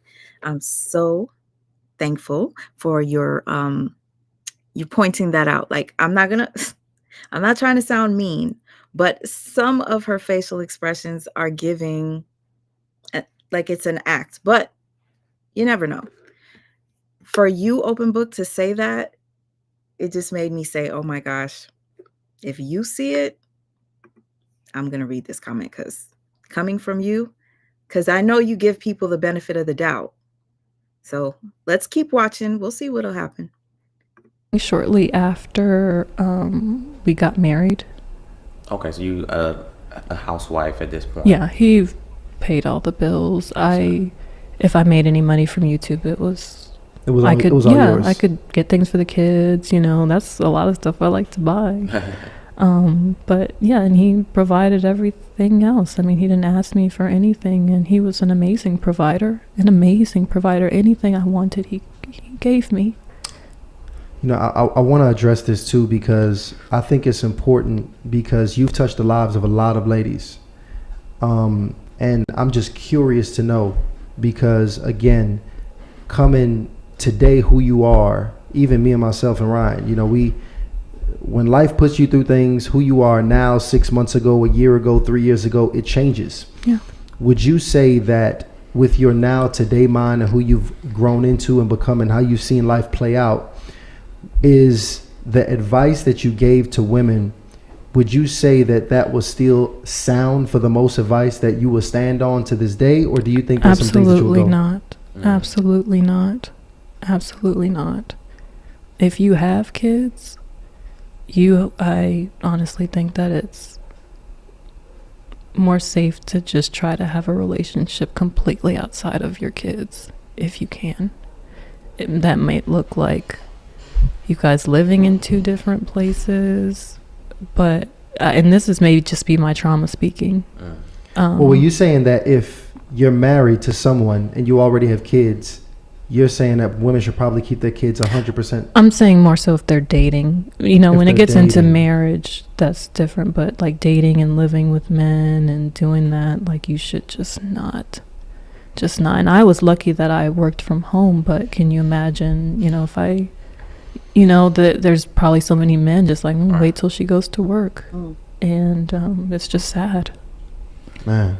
I think what makes your story even more polarizing, as it already is, with you recalling these events, is the content that you were putting out online, the self proclamation of being a trophy wife. And I think that's what has a lot of people stirred up all over the world at this point, because millions of people have seen the video. Well, when I created my platform, I wanted to redefine the term trophy wife into a woman that is the Proverbs 31 woman, which is my favorite verse in the Bible, and I believe that every woman should aspire to be.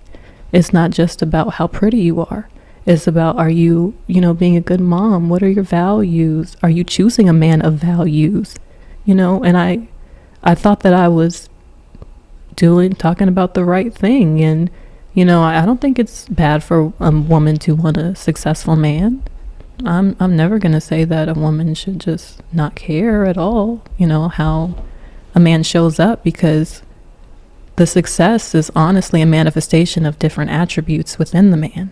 It's just a man. I don't know if you guys paid attention to every time she spoke on her husband providing and doing whatever it is to keep her happy. She got everything she wanted. It seemed like she was more emotional when it's like she's thinking of what she lost.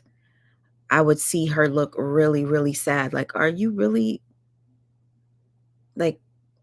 concerned about what you lost? I would be happy to be away from this man if he's a predator. So the tears would not come when I'm talking about what he used to do, how he provided. She was smiling. That could be a trauma response. When she was talking about their past relationship, that could be a trauma response. Many people that have been in situations like this do smile when they tell their story. I'm guilty of it. I wanted to read this comment real quick. Cancer 66, thank you so much. You say, I pray that she isn't capable of telling us such a horrific lie, because if she is, this is very dangerous woman.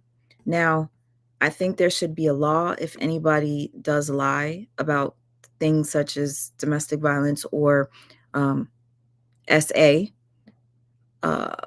they should serve some time. Manifestation of being a hard worker, persistent, faithful, all the things that success is a fruit of. So I still stand by that. But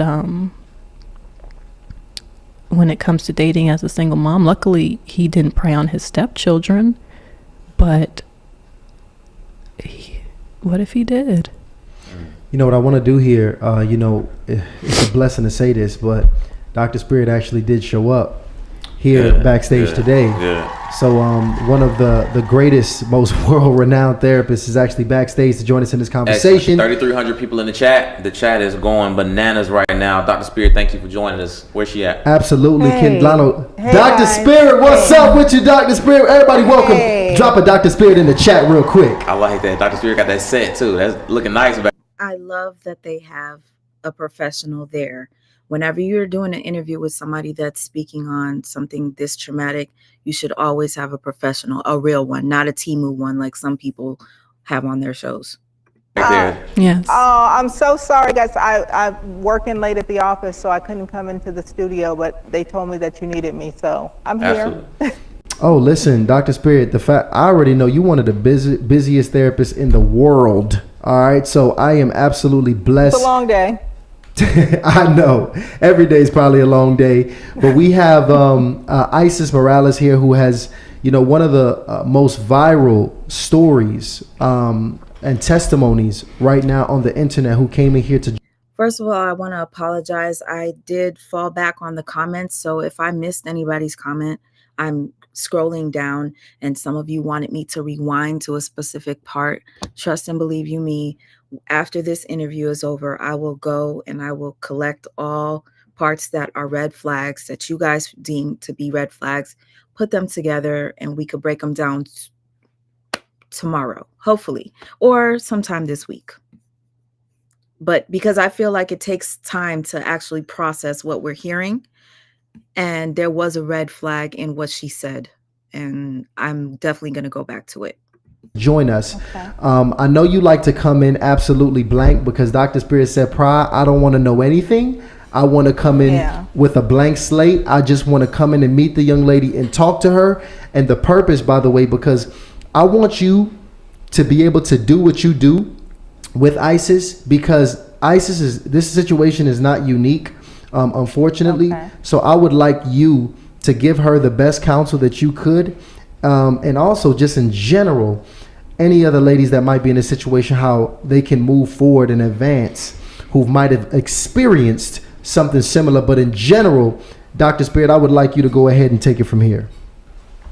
Well, one of the things that I really want to ask, and I feel bad that I'm just jumping in because I'm sure you probably already shared this story with the audience, but what is it that you need from me tonight? How can I help you? I'm not familiar with your story. I'm not familiar with the viral moment. I'm not familiar with anything. And I'm meeting you for the first time where you are. Okay, now, ma'am, this started at 8 o'clock. Her video was about, I don't know how many minutes, less than 15 minutes long. You should have at least watched it before you came on the show. I don't agree with this. To me, coming on the show not prepared, not knowing her story makes absolutely no sense. Y'all could have did this offline. And so as you think about where you are and what it is that you're going through in your life right now, how can somebody who does the work that I do, how can I serve you tonight? I think that, I don't think my therapist has definitely told me that I have post-traumatic stress disorder from these events. And I've kind of taken on a shape or this feeling of I just never think that I can trust a man again because of, if my own children's father, their biological father, the man that, made them, would do this, then who can I trust? And I told a woman this the other day, and she said, that spirit that's been following you and your family, that generational curse, that spirit that's in charge of that generational curse, it doesn't want you to be married. And it hit home so much to me. And How do I heal? Okay, give me a second. This is starting to. Whew, let me read this comment. Valkyrie says, "Are they going to ask her why she made a channel and spoke nothing about said abuse, encouraging women to find a man like she had? I am so annoyed." And to be honest, so am I. Your comment struck a nerve because she stated that early on there were red flags, and early on he was this controlling man, yet she would come on and get all dolled up, putting on her makeup and just brag about her life. So you guys need to really reevaluate who you watch and who you look up to on social media, because they're showing you what they want you to see.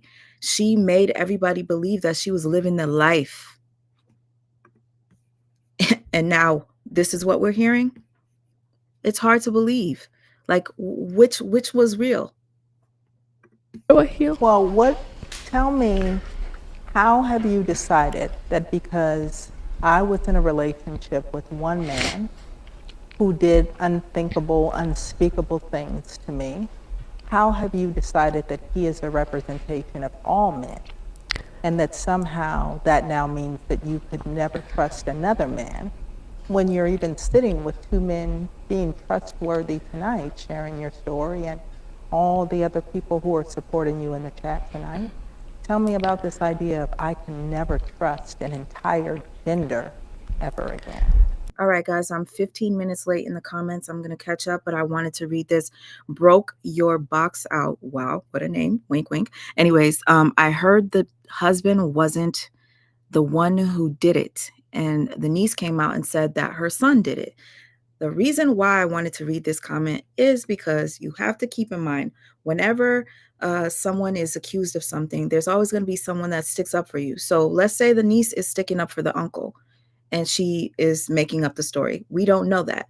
We don't have any proof yet. I feel like the truth is going to come out eventually. Right now, let's just sit back and watch the show, because her doing this live interview, she's alive right now, I think is going to backfire. It's going to backfire. It's not about that I believe I can't. It's that I just don't know if I can take the chance. That's it. I just feel like I can't take How the is that chance. different?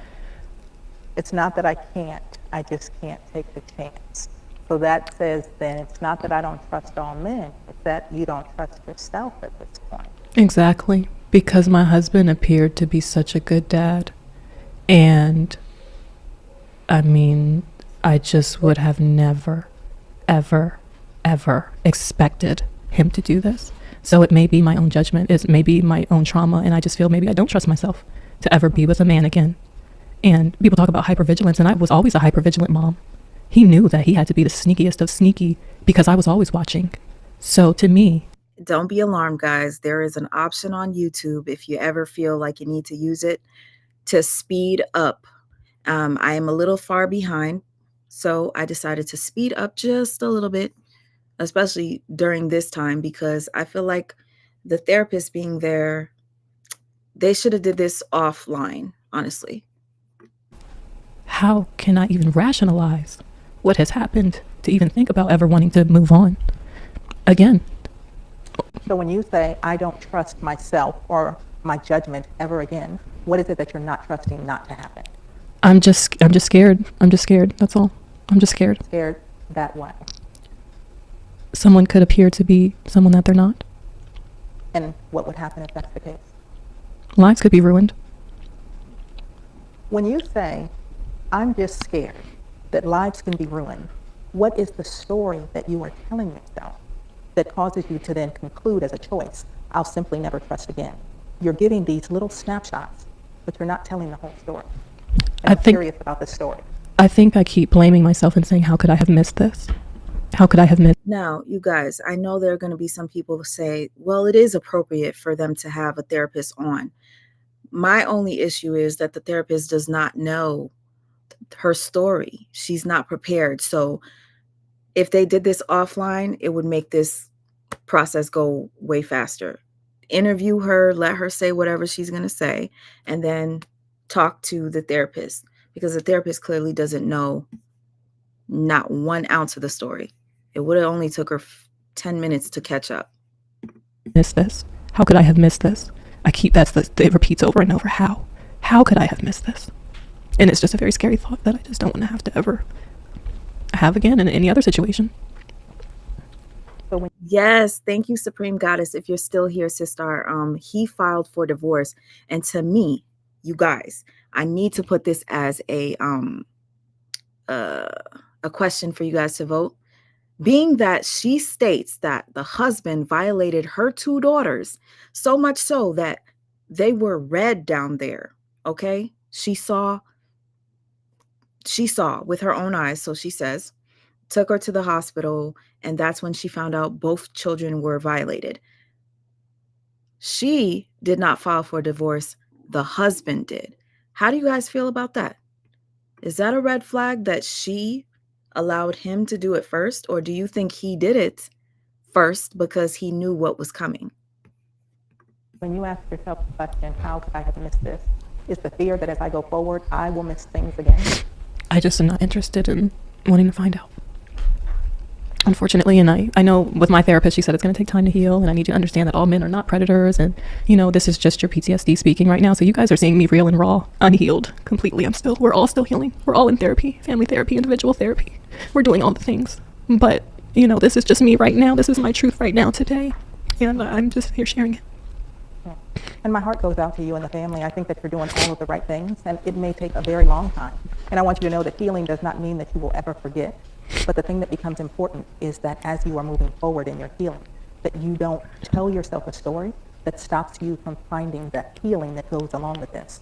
Because right now, because one person that you were married to did heinous things, now you will block yourself in that space. But you're not telling yourself, I'll never have friends again. Yeah. You're not telling yourself that we'll never play with cousins again. You're not telling yourself that I don't have to worry about anybody else anywhere in the world. You have decided that one man who sat in the place of a spouse is somehow in a position that now makes you decide that only a spouse is who I need to be careful of. Only a spouse is who I need to be watchful for. And what I want you to understand is it wasn't about the role that he played, it was about the man that he was. And so as you are in your healing journey, what I want you to be able to learn is about how do you protect yourself and your children and your community from predators. Well, Not every man is a predator. Not every woman is a predator. I do understand, and that has been a part of my healing journey is reading different books. I ordered Father-Daughter Incest by Judith Lewis Herman, I believe is her name. How to Keep Kids Safe. I forget the author, but I'm trying to figure out how I can use my platform to help women never have to go through something like this. And I recommend that, honestly, women need to have surveillance in general on their children. And like I said, I don't know if that's just my PTSD speaking, but we just have to be very watchful because there are predators and they always look like the good guy most of the time. Well, and when we talk about predators, I'm going to check for the GoFundMe and I will give you that answer. Thank you for asking, DC Classics. And let me read your comment. She should have consulted with an attorney first. How much is the GoFundMe amount now? What if she did consult with an attorney? We don't know. We don't know. I want people to understand is that predators are not just men. Unfortunately, women can commit these kinds of acts as well. I'm sorry, I don't mean to exclude that. No. So right now what I want to do is just kind of educate the audience. You are going through some excellent therapy, so you are finding the healing that you need. And what is important is that we learn as a community how to become stewards and protectors of our children. The reality is that 1 in 4 girls and an estimated 1 in 7 boys will deal with sexual molestation before the age of 18. So the numbers are staggering. The number of people who are in this chat tonight who have experienced some form of sexual abuse before they were 18 years old is staggering. And that means so many people have not been treated for the post-traumatic stress disorder, for the depression, for the anxiety, and all of the other issues that come as a result of child sexual abuse. Yes. And when we talk about this, we also have to recognize, as you are hearing this story tonight, that it's not about Chester, the child molester. It's not about the strange van or the stranger in the neighborhood. 90% of victims know their abusers, and they are family members, they are friends, they are individuals who are stewards of children. And until we become very educated about what it means for predators to seek out and get access to their prey, and what makes people have the potential to be victims, we will not know how to adequately protect our children nor ourselves. And that is the takeaway that I really want everybody to understand tonight. Thank you. There you have it. Dr. Spirit, I appreciate you for coming up here in such absolute short notice. Yes. And, just talking, to our sister. Okay, so it's not her fault. She came short notice, so let me correct myself. She probably didn't have time to prepare because they asked her last minute. Who knows?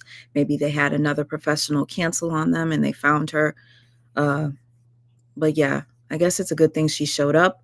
But I would have most likely assumed they would have her talk to her after the show, but not, to hear, because I mean this is a touchy situation. I wanted, obviously, we asking questions and we're getting her story, her testimony, but I wanted somebody to be able to give us some insight.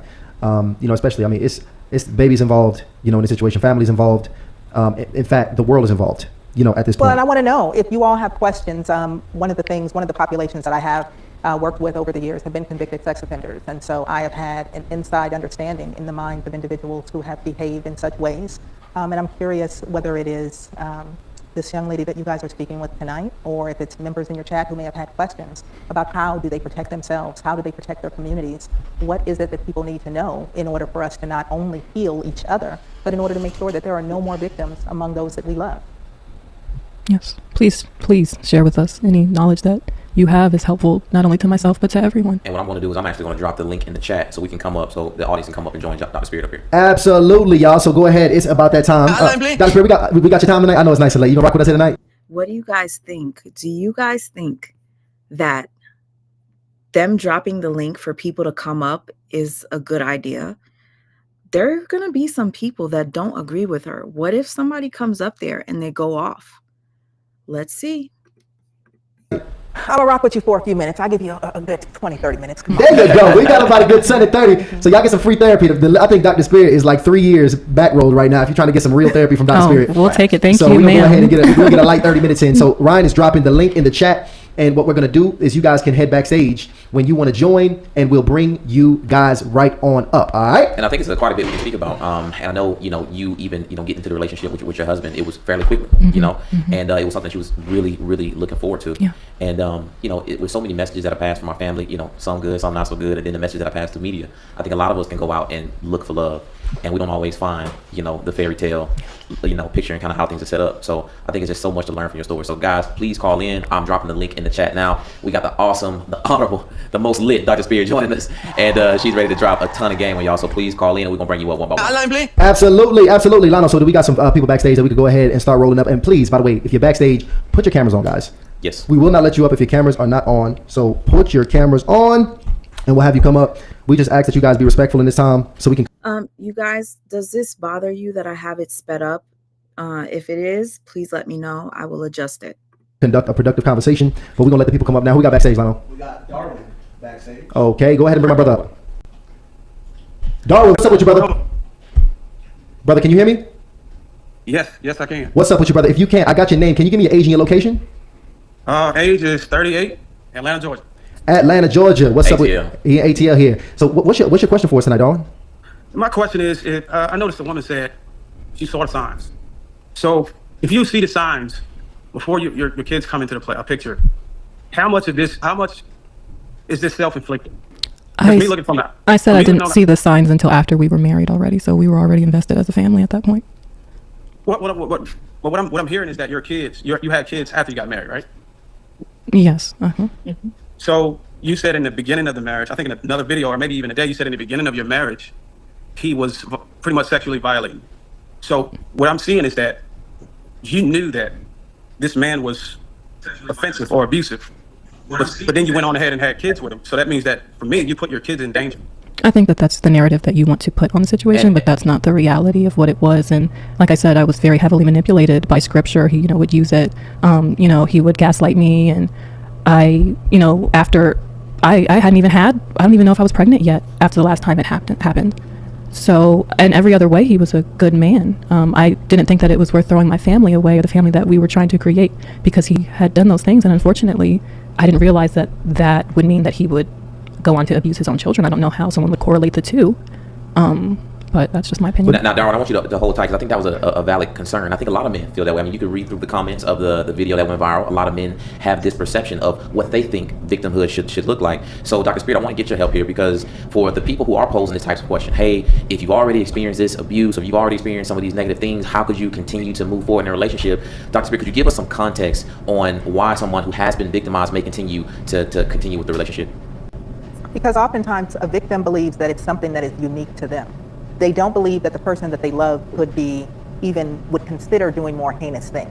Oftentimes they think that that's something that's specific to their relationship. So again, I don't know the story here, I don't know the backstory. But when we're talking about a victim of abuse, they don't necessarily think if I have children with someone, they will abuse someone too. And I want you to remember this because it's very easy to sit back and judge somebody when you have a healthy mind in a space that is absent of trauma. When you are caught in a cycle, the way that you see things, the way that you feel about things, the way that your brain operates is very different. So that may be also why you're hearing how she was perceiving relationships before she had therapeutic support and how she's perceiving those things now. And so I just want you guys to be very careful. It is very hard to understand what victims go through if you have never been a victim yourself. But one of the things that most victims will tell you on the other side of healing is that nobody is judging or critiquing them more, and nobody is If you guys had the opportunity to go up there and ask her a question, what would you ask? Just curious. suffering more than the victims who are going through the experience. Well, So the reason- asking questions are important, but asking them from a place of objectivity is even more important. Well, the reason And why I Darwin, frame Darwin, my we're gonna let you close out here so we can get to the other callers. But go ahead, brother. The reason why I frame my question like that is because she believes in what I believe in. I believe in God. So she gave me a source of a way to hold her accountable when she started saying God this and God that. And if you read the word, you would know that sexual immorality or physical abuse or anything like that is pretty much grounds for divorce. And that supersedes any type of gaslighting or emotional manipulation. If she's so grounded in the word and scripture, that actually supersedes any of the other offenses this man put towards her. And that's the reason why I frame my question like that. Because if we're going to call ourselves spiritually driven and backed by biblical principles, started as my son in background, we have to be unwavering. We have to be unwavering. And that's the only reason why I frame my question like that. But my sorrows goes out to you. I hope that you can heal from this. And I appreciate you, Dr. Spirit, for talking to the lady. I appreciate you as well. And please understand, for everybody that may be in the chat tonight, I want you to understand that it's not about defending anybody. It's not about debating anybody. The only thing that I want to do is offer as much clarity as possible because I want us all to be our best selves. And I wish that more pastors had Darwin's perspective. I wish that more church members had that perspective that says be unwavering in support of victims. Because most folks who are working with church folks who are being wounded by their partners, who are being wounded by their spouses, who are being wounded by family members, if we were unwavering in abuse and we protected and stood up for one another, we wouldn't have victims stand in situations trying to take it to prayer closets, praying it away, acting like it doesn't matter, being ashamed and keeping that trauma a secret. So here for healthy, however we have to find it. Absolutely. And Thanks so much, Darwin. I appreciate you, brother. Thank you so much. Let's get the next one up here. We got a young lady coming up here. What's her name? Ayana, what's up with you, sister? How you doing? Okay, real quick, I just want to say thank you to Hassa. Thank you so much for the super sticker. Hassa says, you know what? He didn't have kids before her and he wanted them. If he's the one filing for divorce and she's lying about this, she's making him look like a monster with what he's always wanted to be, a dad. Great point. Thank you again. Well, this is like such a sad story, just in general. So I first wanted to say I'm so sorry to Isis that you even had this experience. I wouldn't wish this type of thing on anybody. My question is, in hindsight, is there any like small signs that now seem like they were a bigger thing? Like, is there anything that you can think back on possibly that maybe now you're like, oh my gosh, that might have been a signal that this person was an evil monster? The signs were very, very small and covert, to be honest. When I think back little things, sometimes my daughter, it appeared that her and my husband, or both of my daughters and my husband had a very good relationship. But sometimes she would come when we were sitting together and she would say, Mommy, I love you the most. And she would only say it when he was around. So sometimes little signs like that, it's not always a red flag at the time, but now in hindsight, I'm like, was she just trying to tell me that she didn't feel safe around him? Wow. Now, Dr. Spirit, I do want you to chime in on this because Isis did mention about, her spouse also being controlling as well. Mm-hmm. So what are some things that the ladies and also, guys should look for when it comes to identifying if a partner may, eventually become controlling or manipulative? Well, there's a difference between controlling and manipulative and sexual abuse. So I want us to be very clear on that. Gotcha. And so when we're talking about how do we protect children from sexual abuse, one of the things that we have to let them know is that we are unwavering in our protection of them. And as much as we love our spouses, their mommies, or their daddies, we don't love anybody and won't protect anybody more than we will protect them. Amen. And if they ever have something to tell us, we will believe them. Amen. So it's important for us to have those kinds of conversations with our children. It's important for us to use the right language about their body parts and about privacy. And especially to your point, Ryan, when you're talking about control, you want to make sure that children know that nobody has control over their bodies except for them. So not mommy, not daddy, and no one has the right to touch your penis. We don't call it a pecker or a Johnny. A good attorney or a good friend or family member would have advised her not to do this interview. Exactly. Just somebody, she needs guidance because there's no way. This is a live interview. I'm just saying live interviews are very tricky, but if she's confident enough to come live, that is kind of a sign that she's confident that, she's going to be believed this time. Like, I don't know, guys. What do you think? Or a Johnson, we call it a penis. We don't call a vagina a pocketbook or cookies or cupcake or anything else fun. We call it a vagina. We talk about breasts. We talk about having privacy and being able to cover up. We talk about you being able to take care of your private areas. And that if anybody touches you in ways that makes you feel uncomfortable, you can come and talk to me about it, and I will believe you, and no one will be in trouble in ways that will hurt you. And so we have to be emphatic about those conversations. We have to periodically ask our children, has anyone said anything to you that has made you feel uncomfortable? Has anybody asked you to keep secrets from mommy or from daddy and not tell us? Has anybody said that they want to do things to you or have done things to you and they tell you that if you tell, they will hurt me or they will hurt daddy? We have to learn how to be able to ask the right questions, because predators not only know how to scare our children, how to isolate our children, but also they know how to make our children have affection and care and regard for them. So even though they may feel uncomfortable, they may feel more uncomfortable telling on that individual. And so that's why we have to learn how to take care of our children and let them know that nobody has the right to make them feel uncomfortable or do things to them that are outside of your purview as their parent. One thing I do want to say, Dr. Spirit, is that these type of conversations are conversations I have with all of my kids, just as a woman who has been a survivor of CSA. And I did use the language, mommy and daddy. Only mommy and daddy can clean you, only mommy and daddy. But now in hindsight, I just wish I would have said mommy. And that's a sad thing. And I know that that's not going to be every woman's story, thank God. But I think something else that's very important that we talk about tonight is as you talk about healing and mentioning being a survivor of CSA. It is so important that we recognize that when we are dealing with sexual abuse, no matter what age we experience it at, it increases our risk for being abused in sexual ways and physical ways and emotional ways as we get older. So I want to make people aware of that tonight, because if there is anyone who is a victim of any form of abuse, especially in their childhood, who is having relationship problems over and over and over, choosing narcissistic partners, choosing people who abuse them in relationships over and over, please recognize that that may be a function of your illness needing treatment so that you can change that cycle of abuse. Okay, it's very important, and I'm glad that you shared that. Thank you for that, Dr. Spirit. And thank you so much, Anna, for that question. Was that all you had, sister? Okay, just one more thing. I'll make it fast. I just also wanted to say, I guess I don't want to use the word like thank you, but like a thank you to ISIS for listening to your children, because there are a lot of parents, unfortunately, we like to think that parents are protectors and things, but not all parents are like that. So just thank you to you for listening to your daughters and taking action rather than just taking the lifestyle and letting them continue to be in that experience. And I know some people are like, why are you putting it out there? But I feel like part of the problem is we don't talk about it enough. It's like what stays in the house happens in the house and don't talk about it. But is that to protect the predators? Is that enabling the people that are hurting our children? So I just hope you continue sharing your story, and because you are making a difference in people's lives, and people will say what they want to say, but only you know what's right for your family and your children. And as soon as you heard something, you did something and you acted. And I just think that that's a testament to you as a person. So that's all I wanted to say. Well, I appreciate your thank you, but honestly, to me, what other decision would a good mother make? I come from a line of fierce protective women, unfortunately. I'm sorry. You guys could take this however you want. She's speaking about being a good mother. A good mother would never put her children in a situation like this. A good mother will never move in with a stranger after knowing him for 2 months? You met him online? That good mothers would never do that. A good mother, once her son stated he felt the way about him, you wouldn't have gone this far. I'm just saying. You would have, let me not kick somebody while they're down. I'm not saying anything too harsh. I'm just being honest. That have had to be victims as well. But my mother believed me. Her mother believed her. There's no other way to do it. In my opinion, shame on any mother that would discount such a serious allegation. Shame.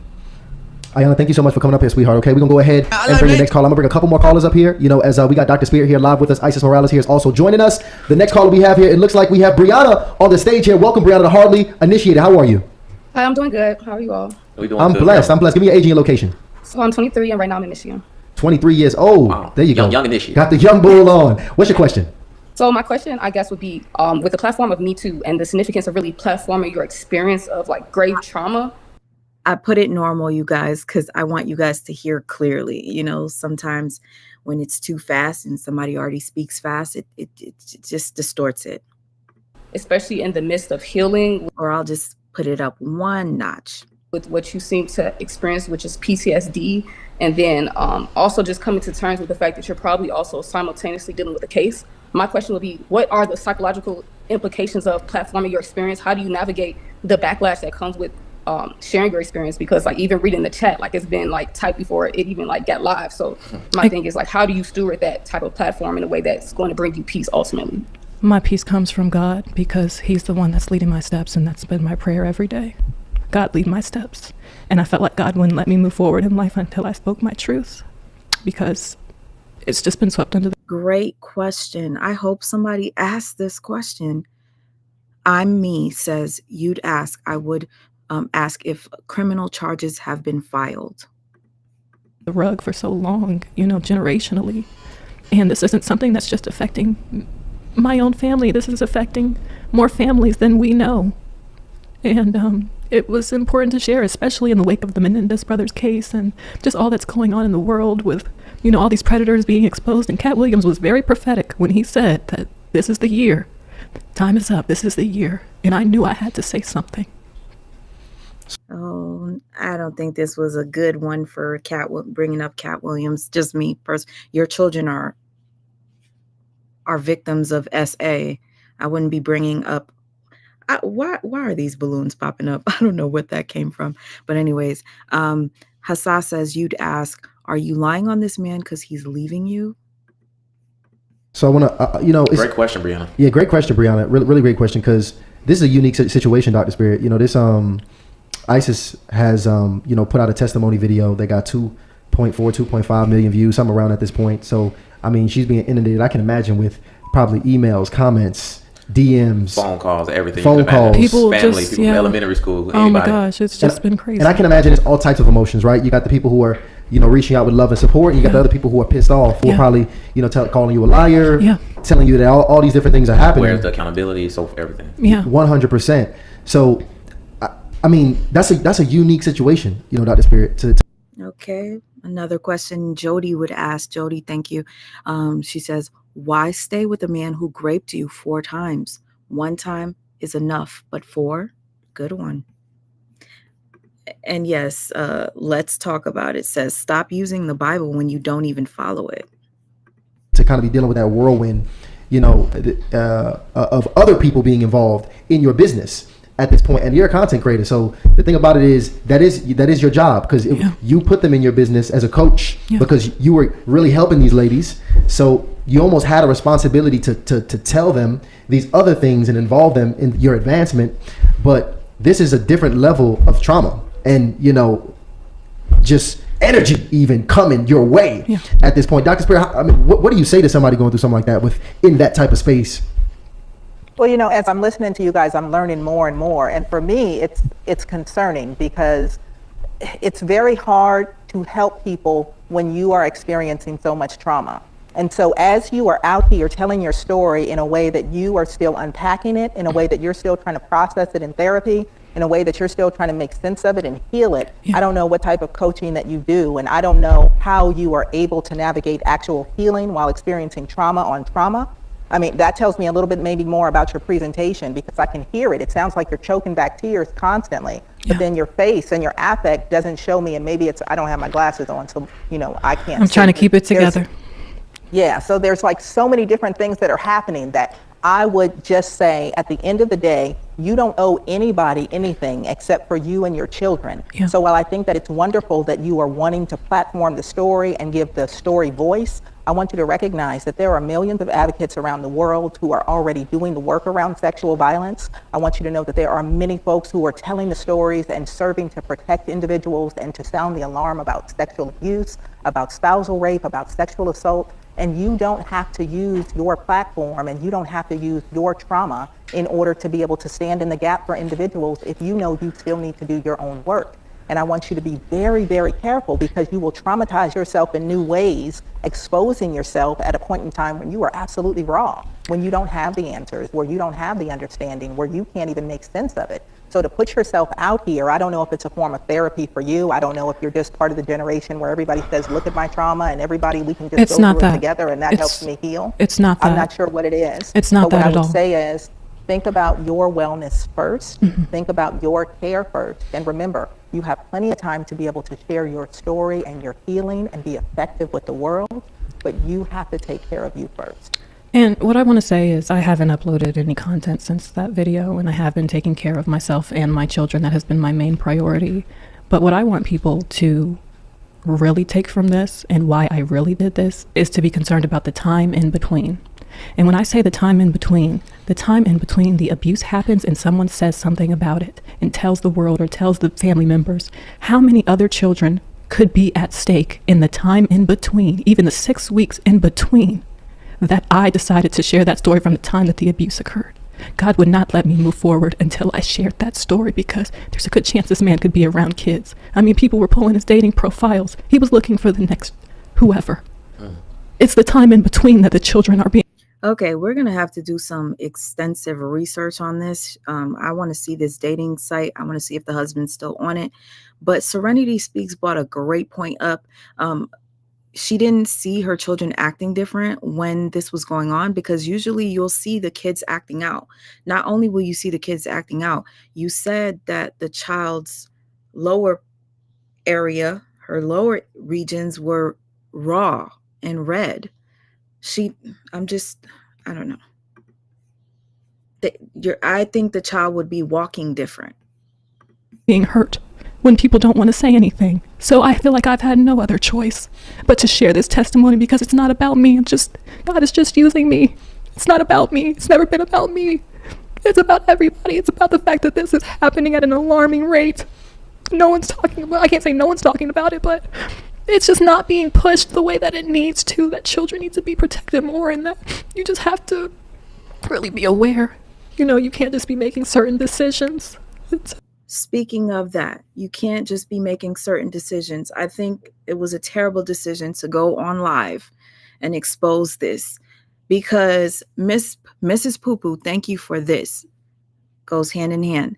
Imagine being this being your mom. The children in school is now looking at you weird, asking, which sister did your dad touch? This has to be awful for the children. Thank you, Mrs. Poo Poo, for that. I don't think she thought this through all the way. And the fact that she left that 2 million, almost 3 million viewed video still up speaks volumes. It speaks volumes. Why is it still up? She took everything else down. If I were her, I would have cleaned that page. I would have deleted it. I'm curious, since you told your story, have any other alleged victims come forward? Not that I've seen, no. But honestly, people know to keep their kids away from him, and that's good enough for me. That's good enough for me. The reason why I'm asking, just so you all know and just so the audience knows, is that usually when we're talking about sexual predators, by the time a sexual predator is caught, they have often had many, many victims prior to. And so as we do sexual social histories, we really get into the cycle of abuse. There usually are decades worth of victims. So if he was just caught now, I would not be surprised. I was asking the question because I would not be surprised if other victims started to come forth. I haven't seen anything. It's very common in situations like this. Wow. But you know what? Victims are often shamed. And that, I don't know if you all remember, even when Cassie came forward about how things Diddy was doing, and people said, oh, she's a liar. It took the video coming out for people to say, oh, well, maybe he was abusive. Maybe. People always victim shame.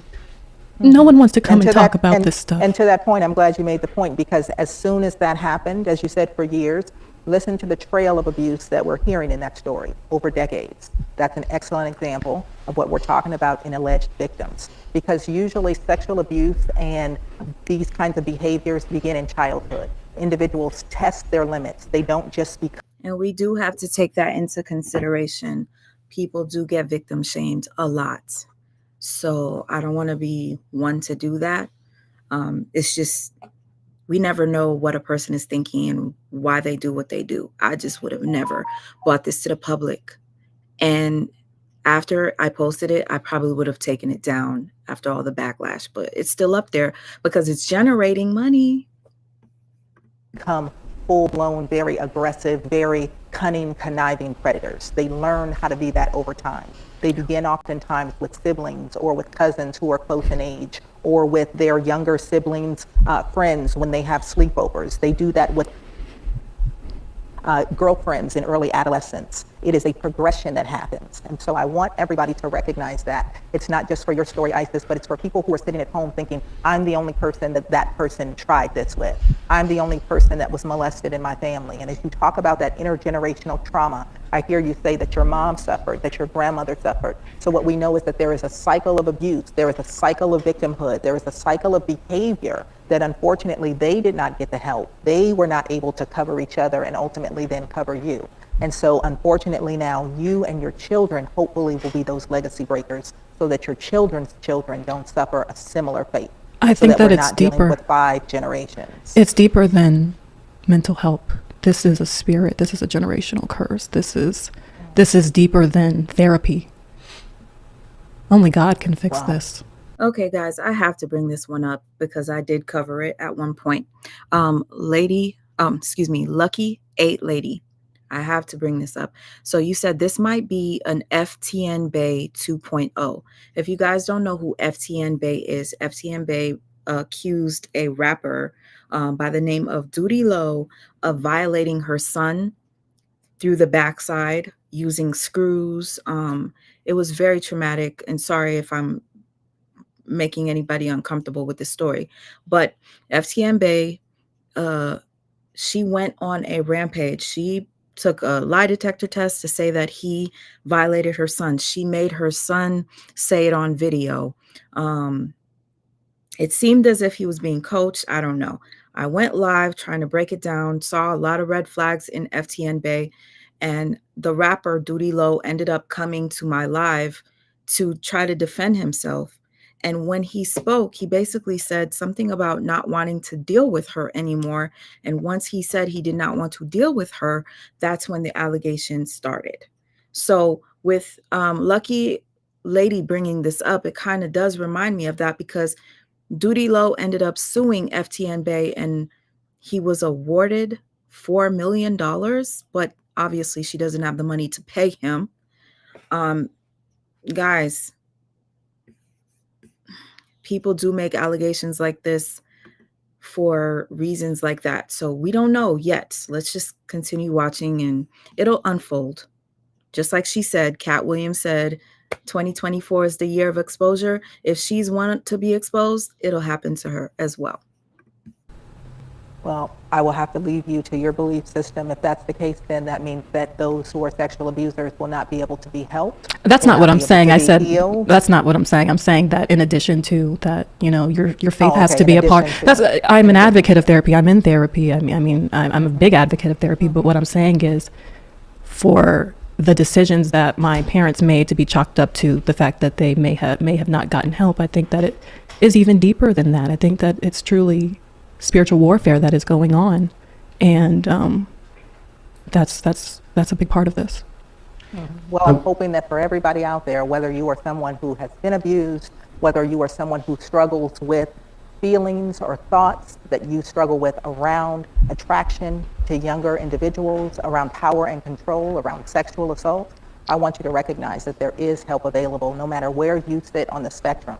If you know that you have struggles that you need help with, there are people who want to help you. Whether you utilize scripture and the word and you seek out Christian therapists who can help you with that, or whether you look for individuals who are Muslim, who are Buddhist, who are Baptist, who are atheists, who are agnostic, wherever you need to get your healing from, I want you to know that there are people out here who can and who want to help you and who will not judge you, but who will help you try to get to a place where you understand yourself and that you can be the best version of yourself. Thank you so much, Dr. Spirit and Brianna, for that great question. And I want to be clear here. I see this question just happening in the chat very often, and I want to just address it just so you can update the people as well, because most people are very upset when they hear these kind of crimes, and they're saying like, "Yo, why is he just not in jail?" That's Like, what I that's the call number and one thing ask. they say. Thank you. Oh my gosh, that's awesome. Right when Broke Your Box Out said, I heard the husband hasn't been charged with anything. I was wondering, can somebody ask? And then all of a sudden it's being mentioned. Thank you. Because it doesn't make sense. You took the children to the hospital. they were deemed violated and he's still out? The first few weeks I was calling and asking that, harassing them. Why is he not in jail? He's walking around free. He's a predator. He's a pedophile. He could be around kids. Why have you not arrested them? They said, we're very reluctant to charge these crimes. Okay. We have to do an investigation first. It could take months. There's it's going on the back end, so there's a complaint number, but not an official case number that the public can see. But they're investigating it. They've been investigating it from the day that I stepped into that hospital. If people are not familiar with how the system works, that's Okay, if anybody has ever gone through this, is she correct when she says that, they'll have it on the back end, but it won't be public until more investigation is done? Or like, I've never experienced this. I do know of somebody that is in prison and they receive like a 75-year sentence for impregnating an 11-year-old. And it did take time after the DNA test, yes, but what proof do they have aside from the children speaking out? I don't know. We don't know yet. how it works. These are mandated reporters. As soon as you go to a hospital, police are involved immediately. The investigation started immediately. The detective came to the hospital with Child Protective Services. They have all been involved in this case. So all the steps have been taken. Therapy has been started, all the things. And to clear the record, I know there's a lot of people saying that I'm doing this in retaliation to him filing for divorce. He filed for divorce 3 days after. 3 days after the investigation started, and I left him and took the kids. That was all he could do to try to get the kids back, was file for divorce. To get some type of custody. Understood. No, before Dr. Spear goes, because I actually had a question for Dr. Spear. No, I don't want that. Who said Dr. Spear going? Oh, okay, no, okay, my bad. What is it? Yeah, we can let I want to bring up. Brian said he was cutting me loose. I want to have. We're gonna have one more. We're gonna have one more caller come up before we're gonna end the hotline. We're gonna have one more caller come up. But go ahead. Well, because I'm reading the super chat. Shout out to High Tolerance, says 2 times girl dad here. Where's the accountability having all these men in her kids' orbit? At least a boy hiding under the bed from his mama with the switch on up. Mama, I'm gonna clean up my room and put my toys up. I'm not sure what he got going on at the end of that message. Anyway, it's really the first part. Okay, before I ask the next question on the poll, I'd like to read this one. Do you believe her emotions are genuine? Okay, out of 81 votes, 6% say yes, and 46% say no, 32% says not sure, and 16% think she could be acting. Wow. Wow, wow, wow. Part of the message, Dr. Spirit, because it's where the accountability is at. And I myself is actually a victim of sexual assault as a youth. And when I have my thoughts about it, and I often ask myself when I think about it, well, why would my mom put me in a situation with this person? And then I try to create in my head all of these things that I'm gonna do when I have kids and the type of people my kids are gonna be around. And when I come to the conclusion, it's really around nobody because I'm like, I keep creating more and more rules about who's gonna be around my kids, and then my standard gets so high, I'm like, well, damn, I guess I'm gonna be the only person around my kid. But I know that parents can't actually do that. So my question is, where does the accountability, where does it come in at when a parent has her, or her or his kids around different adults? How much is the parent to be held accountable if something does happen? Well, and I want you to know that it's not just around adults. I want you to know that you have to be careful with other children. You have to be careful with the older children who are in the house as well. And you have to be careful about the history of the children that your children are being left in the care of, or who they are playing with. Because children who have been sexually abused are much more likely to turn around and abuse other children, even children their age. That's why you hear a lot of parents nowadays say, I don't care, my kids don't have sleepovers. They don't go over to other people's houses. But what we also have to learn is predators need to be around the thing that they are attracted to, and they need to have the space to be alone with them. So what we really want to talk about is, how do we not leave children alone with other people? We don't leave our children alone with their coaches, so that the coach is just driving the kid home from football practice or baseball practice and have the kid sitting in the front seat next to them. We don't allow the children to go to the bathroom and have the adults inside of the bathroom with them. And I want you to know that there are organizations out here who train communities on how to protect their children and how to bolster their community, and to identify hot spots in homes, in churches, in schools, all over the place in order to keep children safe. I can tell you, for example, that I have been for many years a child abuse prevention facilitator with Darkness to Light, which is a child sexual abuse agency that teaches community members, how do we protect our children? How do we arm parents? How do we arm adults How do we arm children with the knowledge that they need in order to make sure that no one has to become a victim of child sexual abuse? And so what we have to do is we have to recognize how common it is. We have to not be scared of the conversation. And the reality is, if you are an individual who has suffered, please recognize that it makes it very difficult for you to stand in the gap when no one stood in the gap for you. So many individuals, unfortunately, become paralyzed with fear, paralyzed with denial. They are revisiting their own trauma when they see signs that children, especially their own children, may be being abused by someone that they love. Too many people turn a blind eye, and it's very easy for us to sit back and judge. But to somebody's point, there was somebody that called in a few minutes ago to talk about how this looks. Many people are still protecting abusers. You know that the cousin or the uncle abused people, and they're still invited to the Christmas parties. They're still invited to the family reunions. Everybody is still laughing and joking, and they know that there is that one person who says, I will not come to the house. Okay, real quick, I would love for you guys to take part of this poll that I just dropped. Do you think she should have filed for divorce right away? He filed 3 days after the abuse allegation. Now, 3 days, maybe that wasn't enough time for her to file. Do you think that the fact that he filed 3 days after means that he's the, means that he's, because a lot of people are like, if he filed first, that speaks volumes. But I mean, why wouldn't he file for divorce after being accused of such acts? But why did she take more than 3 days to even look into it? I think, me personally, after the first day, I would have been straight trying to figure out how to get a divorce. But we can't say what somebody should do. Like, everybody's trauma response is different. So do you guys want to give her a chance and say she needed more time? Hold on. So the question is, do you think she should have filed right away? First answer is yes. Second is no. Third is she needed more time. And fourth, she was probably still in shock. Let's give her the benefit of the doubt. We should always give people the benefit of the doubt. When so-and-so is there because you all know what he did to me. And most people are so paralyzed, they don't know what to do, and they will turn and isolate the victim and rally around the same person who perpetrated the acts because they don't want to stand up and deal with it in their family. So we have to get better, we have to become more educated, and we have to be willing to have these very hard conversations.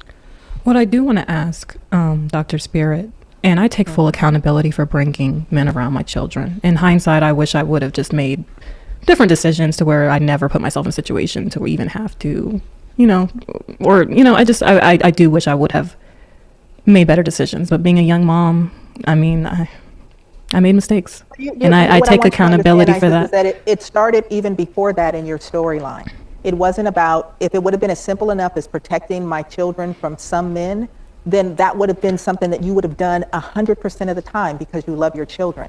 This is why it is so important for us to learn how our traumas are showing up in our adult lives, because the things that we were exposed to in our childhoods, the ways that we were loved and not loved properly, lead us to make decisions based upon trauma and familiarity of trauma. And so what I just encourage everybody to do is learn from a cautionary tale. Whether you think that you can relate to Isis's story or not, we all have trauma. We all have wounds. We all have things that are causing us to show up in our lives in a place where we are not fully functional. And so let this be a cautionary tale that says, how can I heal myself so that I don't have blind spots that will not only hurt me, but hurt people that I love? That is the real takeaway here. Because until we heal, we are literally passing on a legacy that creates more trauma, no matter what that looks like, sexual or otherwise. That's the real takeaway. Thank you very much, Dr. Spirit. We actually got one more call I want to get backstage. I think we got a brother backstage, right, Lano? Yep, we got Chandler backstage. We got my brother Chandler. Okay, I'm sorry. A lot of you guys are saying not her mentioning Cassie and Diddy. What took me out was her mentioning Cat Williams. How did you guys feel about her mentioning Cat Williams, saying 2024 is the year of revelation and exposure? I don't think that was appropriate, not for this conversation, but what else? Backstage. Let's go ahead and bring my brother here. What's up, Chandler? How you doing, brother? You are on Take mute. it off mute, Unmute yourself real quick, Chandler, so we can make sure we can hear you, brother. I got that Christmas sweater on, man. You ready? Hey guys, I don't know. Well, some of you don't know because there's some people that are huge and I don't know who they are. This guy has a YouTube page. His channel is awesome. His name is Mr. Make It Happen or something like that. He's awesome. I love his channel. I'm glad he got to come up. He better ask something good. I'm gonna be mad. Brother, looking like the 25th. What's up? We sure can. Yeah, we can hear you, brother. Give me your age and your location. Okay. Kind of I'm anonymous, and that's not my name. I'm using somebody else's Zoom right now. Sorry, but like really quick question. Hold on, wait. You say your age and location is anonymous? Yeah, it is. Oh, I'm sorry. Is that a problem? Oh, yeah. I mean, Let that man stay anonymous. He's trying to stay out of trouble. Let him stay right okay. Dr. Spirit said you're trying to stay out of trouble. Let's go ahead and let him rock then. Go ahead. What's your question, brother? It plays into the social media aspect. I think what happened to your children is absolutely horrible, and I think to get on such a large platform and share your story is difficult. I don't know that I could comprehend how difficult it is to share this particular story. Yeah. But how do you reconcile sharing that story as it is your story, but it's also your children's story? So now 2.4 million or however many other people see that will now know that that happened to them at the hands of their father or stepfather. How difficult is that? It's very difficult, and it's actually something that I struggled with back and forth before I even recorded the video, because I didn't want to put my children's trauma out there for everybody. But honestly, I felt God gave me no other choice. Like I keep saying, this isn't about just us. It's not about just us. It had to be said.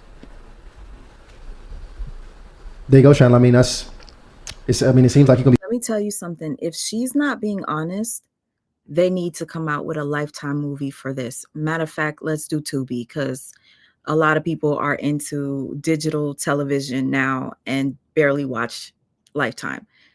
If this ever comes out that it's a lie, there needs to be a movie, and there needs to be a law where people do jail time for lying. This right here, I don't even know what to say. Be brief and brilliant on that one. It's really I don't know what else to say.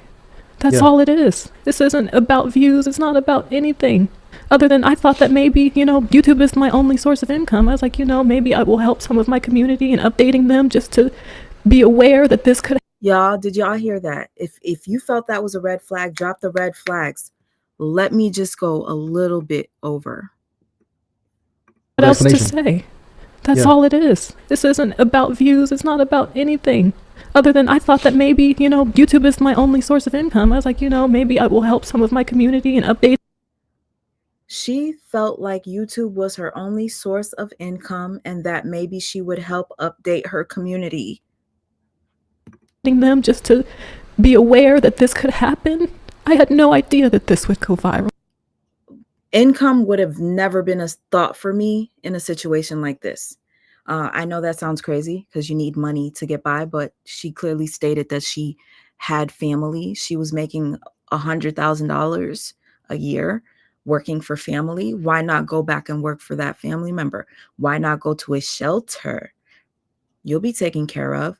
And there was somebody in my chat that said, why not apply for assistance? Yes, it takes time to get assistance, but if you need to go to a shelter with all those kids, you'd be in there right away. To this extent, I had a small YouTube channel. I still do. I never expected all this to happen, but God kept saying, you need to tell. You need to tell the truth.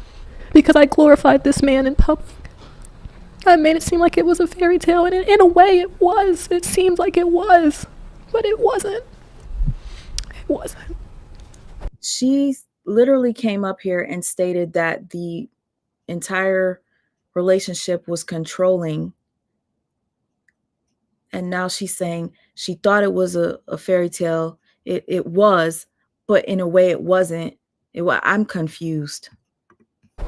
And Dr. Spirit, just to give you an idea, because I know you are really in the dark about the situation, the purpose of ISIS's YouTube channel was to help ladies find a husband. Find love within a year. Absolutely. Which is obviously the story line that she had herself.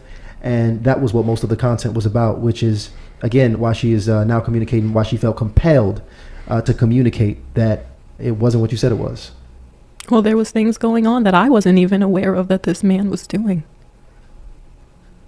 Yeah. He played, so everyone you chose around me was shocked.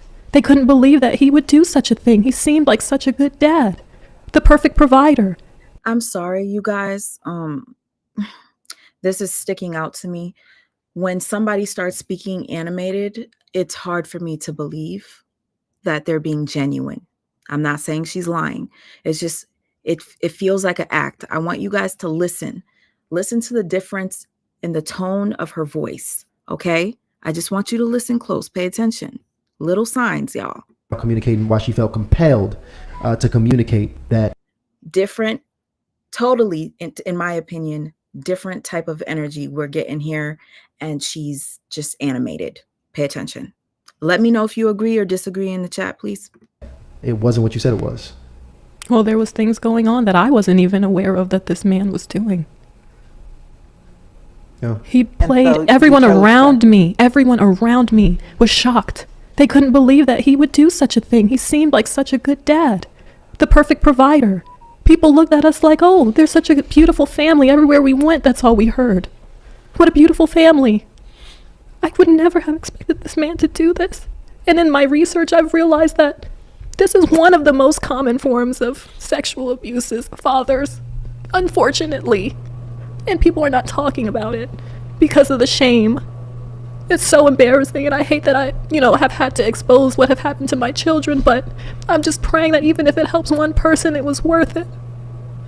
There you go, Chandler. Thank you so much for your question, brother. Thank you. Appreciate it. Absolutely. You have a good night. Man, first of all, man, Dr. Spirit, I thank you so much for coming up on here and joining us here tonight. Obviously, it would have went so far, with me and Ryan getting the testimony, but we wanted to give the people something. Now, Cindy and a couple of you are in here. I think Cancer 66, you said that you feel like the doctor's spidey senses are going up. I'm looking at the doctor, and her body language is giving, this is questionable. Practical, that they can use and apply, especially, for other people that's watching this that have experienced this. Because if you've experienced this is always a very triggering conversation. There's some people that have buried, this in their hearts and their minds. And, this might have really brought it back to the surface. And that's why we wanted to make sure we had you on hand. But just after hearing this entire conversation, after your, obviously it's a very brief assessment, just give me some of your final thoughts as we close out the show, and you really just address ISIS and the people that might just want to hear your words. Well, ISIS, you're not going to take any suggestions that I have, but you are a part of the internet culture. You are a part of how this is therapeutic. Is this shade or no? Let me know. Doctor, come on, girl. For you. But I would say, just please consider fading to black for just a little while, to give yourself time and your children time to heal outside of the public eye. If God called you to tell your story, to expose the truth, then hallelujah for That's your all I obedience. answered to. You have done That's all your I answered part. to. And now, perhaps, the time has come. If you have truly done your part, then go and heal and allow yourself to focus on you and your children now, and to come up with a plan for what you do before this man and now after this man, because he will be a part of you all's story for a lifetime. I would also say to anyone else who is out there, if you have found yourself triggered tonight, if you recognize that ISIS is telling your story, if you recognize that your story has yet to be told, get into somebody's chair. Let healing be possible for you. If you recognize that you are a person who at any point in your past or in your present has struggled with sexual feelings that you don't feel like are in your control, that don't feel the healthiest for you, whether it is around attraction to children, whether it is around power and control, or feelings of inadequacy or insecurity that cause you to show up in sexual ways that you are not proud of, recognize that healing is possible, and recognize that there are places that can help you understand you without judgment and help you get to a place where you feel more whole and satisfied and secure. And so what I would say is, no matter where you stand on this, recognize that at the end of the day, you have to be responsible for you and be responsible for the children who are entrusted in your care. Educate yourself, know how to protect children, don't be afraid to have the conversations, and don't be afraid to enlist people like us to help you. There we go. Thank you so much, Dr. Spirit, again for coming up on here. Wow, that was such a great call out. Healing Hearts. Welcome, Healing Hearts. You say, but didn't she say after the last SA, that is when he said he wanted a divorce? She said that. She said that. Maybe she said that to, okay, we got to think about it. Maybe she brought that up to paint a picture of this man being a monster. Oh, I want a divorce because you're not fighting back when I'm trying to R-word you. She could be painting a picture, right? Also, it could be that he threatened divorce, but wasn't serious about it. You know, we can never really know the story in full without his side. And joining us. It's always a pleasure to have you here on Hardly Initiated. We love you. Go get you some sleep because I know you need some after the kind of days Long day. that you be having over there. All right. So thank you guys. Love you too, Dr. Spirit. Everybody drop a love in. Okay, you guys, I'm going to rewind this just a little bit. Look at the doctor's face and look at Isis's face. I feel like Isis feels as if the doctor's not buying it, and she feels a certain way right now. Look at her face. Okay? Both of them. Both of them. There we go. Thank you so much, Dr. Spirit, again for coming up on here and joining us. It's always a pleasure to have you here on Hardly Initiated. We love you. Go get you some sleep because I know you need some after the kind of days Long day. that you be having over there. All right. So thank you guys. Love you too, Dr. Spirit. Everybody. Do you guys see her? Let's see if she says bye to the doctor. Hold on. Drop a love in the chat for Dr. Spirit. You know, and man, Isis, I thank you as well, you know, for coming up here because I just know this took a lot. You know, I know this is heavy. I know this is scary. It's a lot of people in the chat. It's a lot of people in your comments. It's a lot of people, you know, giving their 2 cents in your life. Do you feel like she's like, it was at this moment she realized she fucked up? Do you think that's how she's feeling right now? You know, on your children's life, on your entire family's life, you know, at this point. So just curious. I mean, is there anything that, you know, you want to say to the people before we go ahead and let you go? I did this for the victims. And when I saw the victims in my comments that said my mom never believed me, even if it was just one comment, but it was so many, I knew I did the right thing. I knew putting the video out was the right thing. God has shown me over and over that this has been the right thing.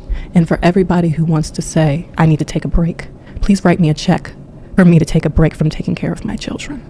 Please do. That's what I have to say about that. Okay? So I'm going to continue to show up. I'm going to continue to speak my truth. I'm going to continue to be obedient because obedience is better than sacrifice.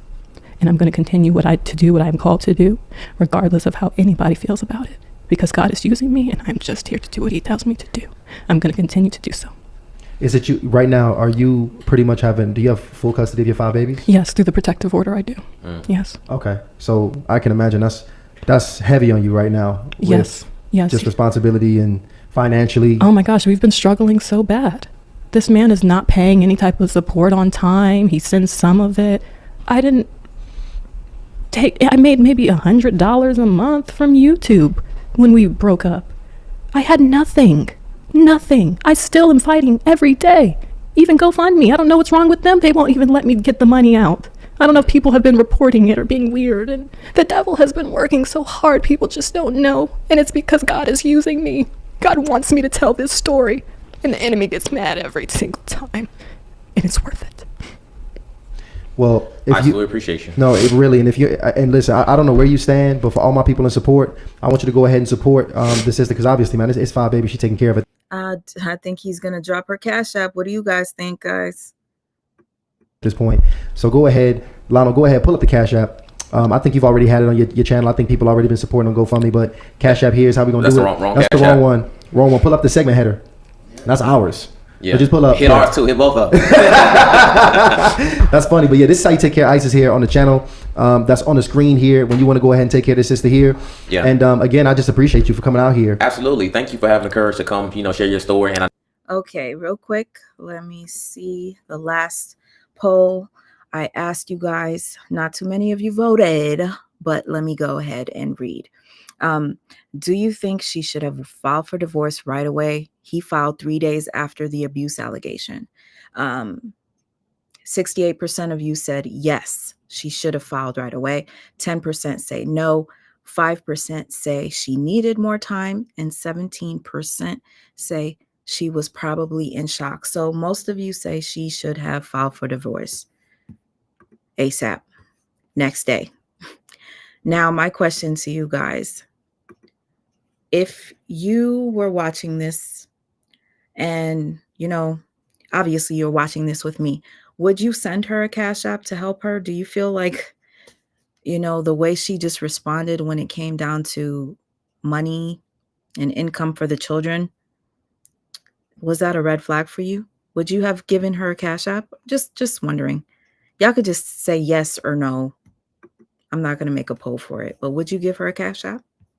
I know a lot of people have different feedback, but guys, we study YouTube, and it is absolutely no way that she would have been able to know that with her current subscribership that video would get millions and millions of views. So it's not for the money. It wasn't for the views. And it was literally impossible to say that. You even had people in the comments like, listen, the algorithm must be in your favor because it's God. It's not. It's God. Yeah. Wow. It's not. I saw it. People say God wanted everyone to see this video. God is bigger than the algorithm. My God is bigger than the algorithm. God is it. So everybody it seems like you're more mad at the video went viral than anything. Because if it got 2 views, you wouldn't be talking about why are you on here, Right. No, that's perspective. Yeah, and again, shout out to you. Thank you so much for joining us. And guys, hit the sub button because this is what helps us to command such a powerful testimonies and amazing guests. So please hit that subscribe button and make sure you hit the like button as well. Shout out to Dr. Spirit again, and shout out to all the initiates who joined us this evening for the chat and everybody who joined the hotline live. And thank you for being respectful. Thank you for asking those, because really, to be honest, those 4 to 5 questions, I think if there was any questions we did not ask, it was literally the questions that were asked by everybody. And y'all came in to ask some hard questions, so that's really what it's about. That's why we have the hotline, so we can really bring the community in, all the initiates in. So shout out to everybody that's a member, of the channel that continues to provide. Shout out to everybody that, provides to us as well, to our Cash App, our PayPal, every super chat. Again, it is a tremendous impact to the growth of our channel. So we really appreciate you guys. And I just want you to know too, I think it's important to say it's a disclaimer right now because this is still an open case. Yes. Right? Yes. This is still an open case. So first of all, it's bold. We're going to have this conversation in the middle of an open case. So I appreciate it's you. True. There's no, just a disclaimer, because first of all, no more lawsuits for Hardly Initiated. This is not the admission of guilt. So please listen, don't slap no case on Hardly Initiated because we already got enough attorney fees. But I'm hoping this is a topic, sexual assault is a topic that we don't really touch as a platform. And it's something that is so common that we just randomly hear in people's testimonies on other subjects. So this is about as deep as we ever got on it. And I hope that somebody in here was able to get some game on top of getting your testimony here. So we love you guys. Thank you so much for tuning in. We'll be back next Monday. We have an incredible lineup coming up next Monday for you guys. Thanks. We are not slowing down. We are just heating up. We're going to continue to challenge you. And I'm letting this play out because I want to see if they're going to give ISIS the last word. Who knows? Bring you some of the most interesting conversations that you are going to find and just help us all level up and get to the next level, guys. And y'all already know how we do it. Hardly Initiated. We are out.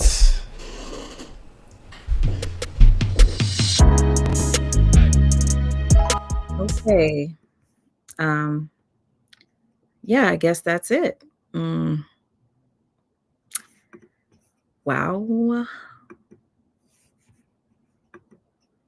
Wow. Let me just remove this from the screen. Wow. I would love to know how you guys feel right now. I feel like I'm up here and I'm center stage and I'm speechless.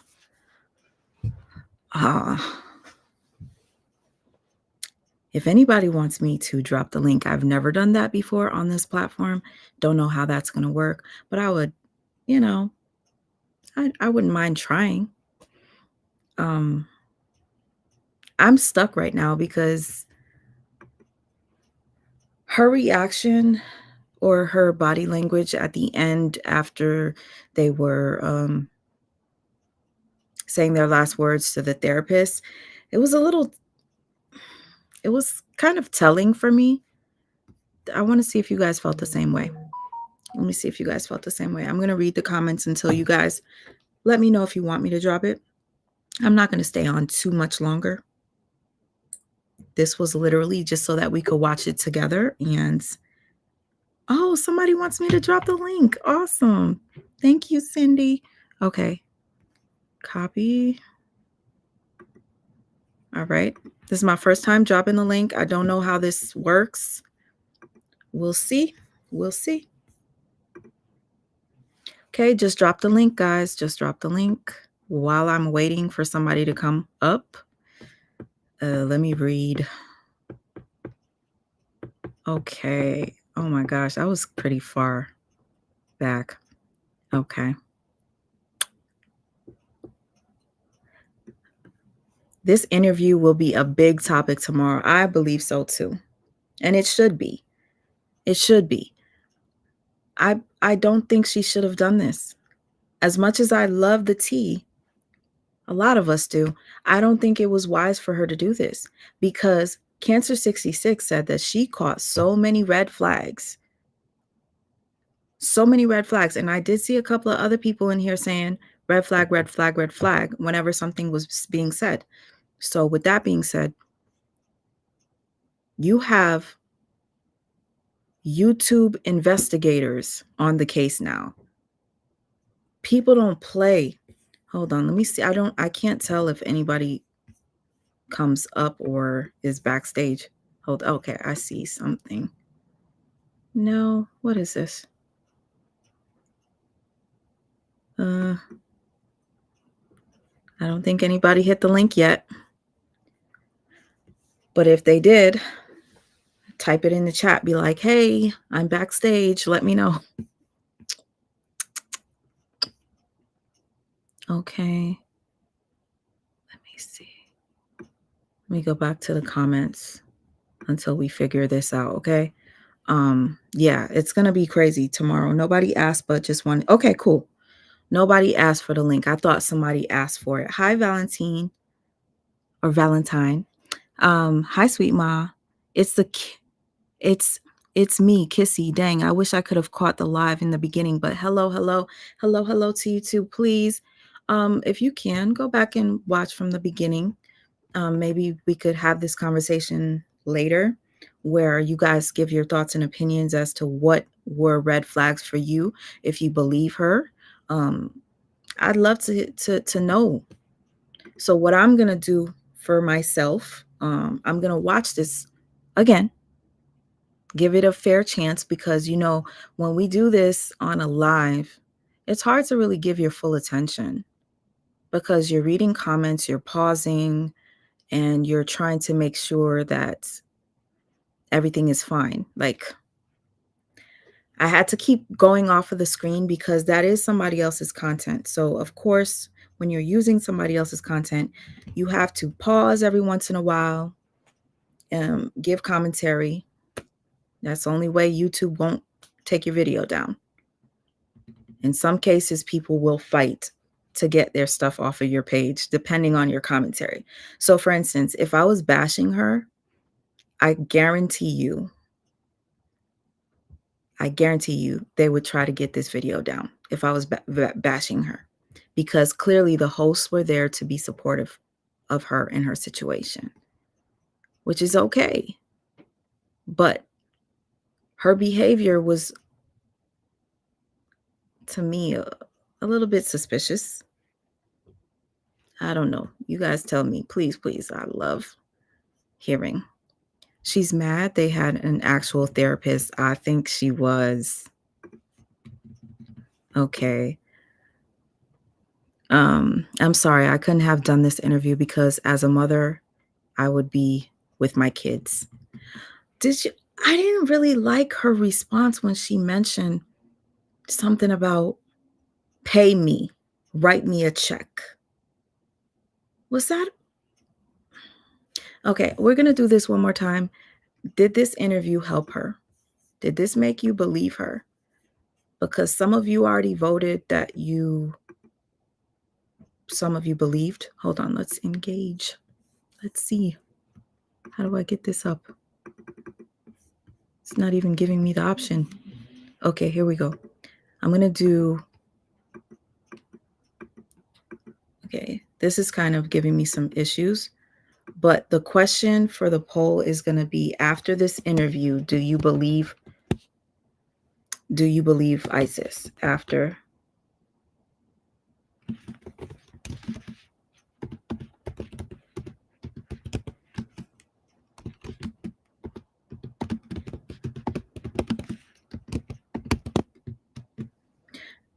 Oh, what happened? Something happened to my screen. OMG. That's why something was happening. Late, how are you? Something happened to my screen, guys. I don't know what happened. Let me know if I'm still here. Okay, we're going to do the poll one more time. Shout out to you, Late. When I put up this color scheme, I thought of you, purple. Okay. Do you believe ISIS after this interview? Or should I?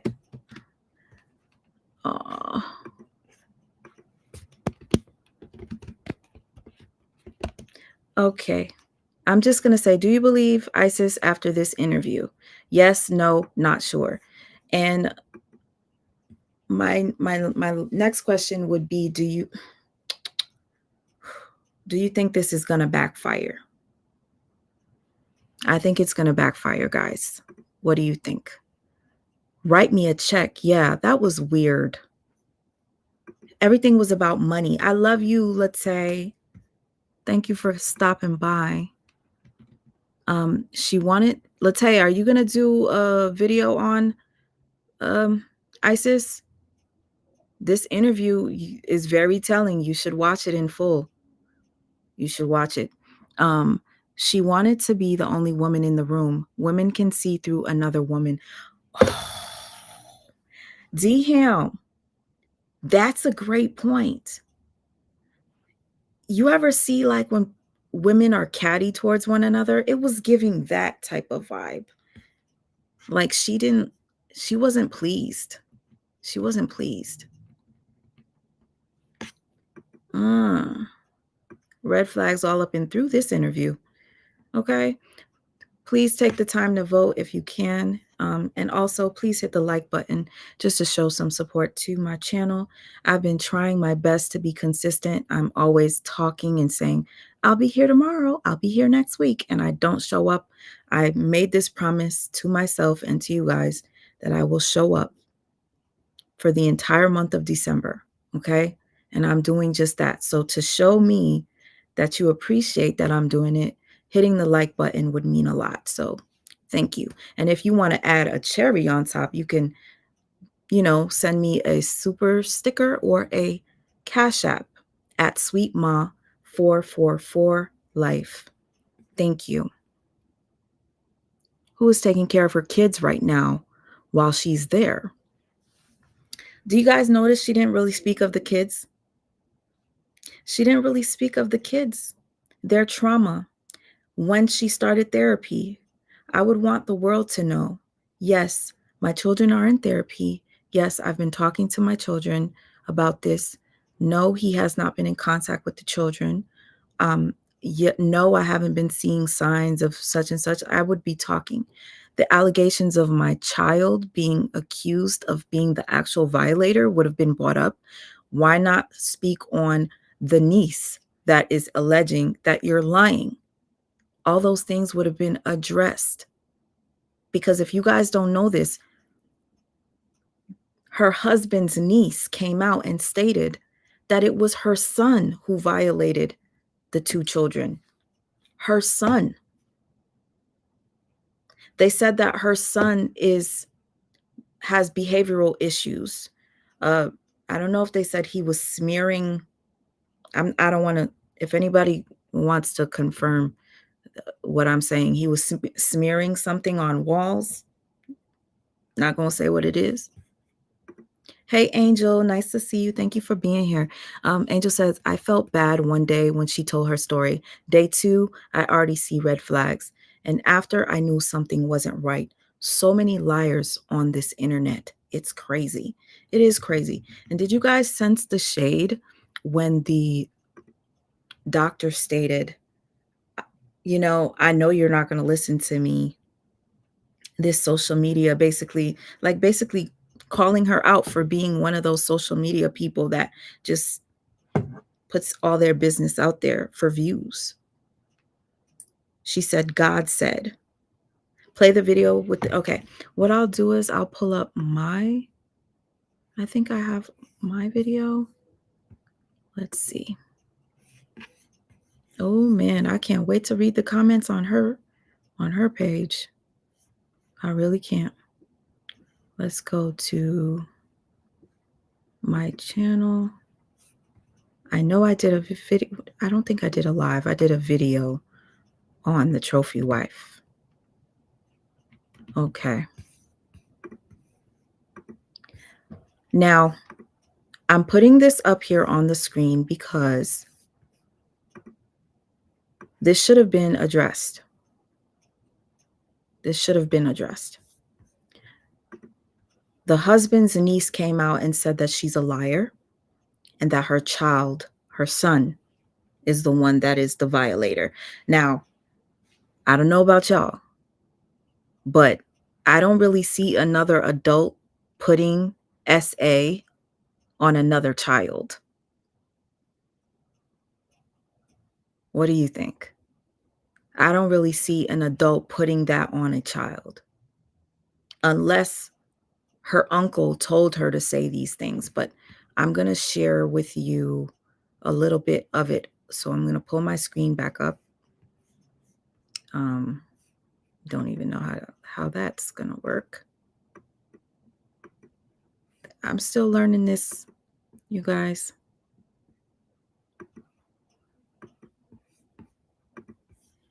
All right. So the niece came out and she spoke. And immediately after that started to go viral, Isis went on YouTube Live and said this. I couldn't get on here fast enough. So the trophy wife claps back at her husband's niece and takes the video down at 1,900 views. Imagine how pissed I was when I decided to record and boom, video gone. But guess what? Now, one thing I didn't understand is why the trophy wife made the video and took it down within, I don't know, a 15-minute time span. Why post a rebuttal and then take it down? But I still got it.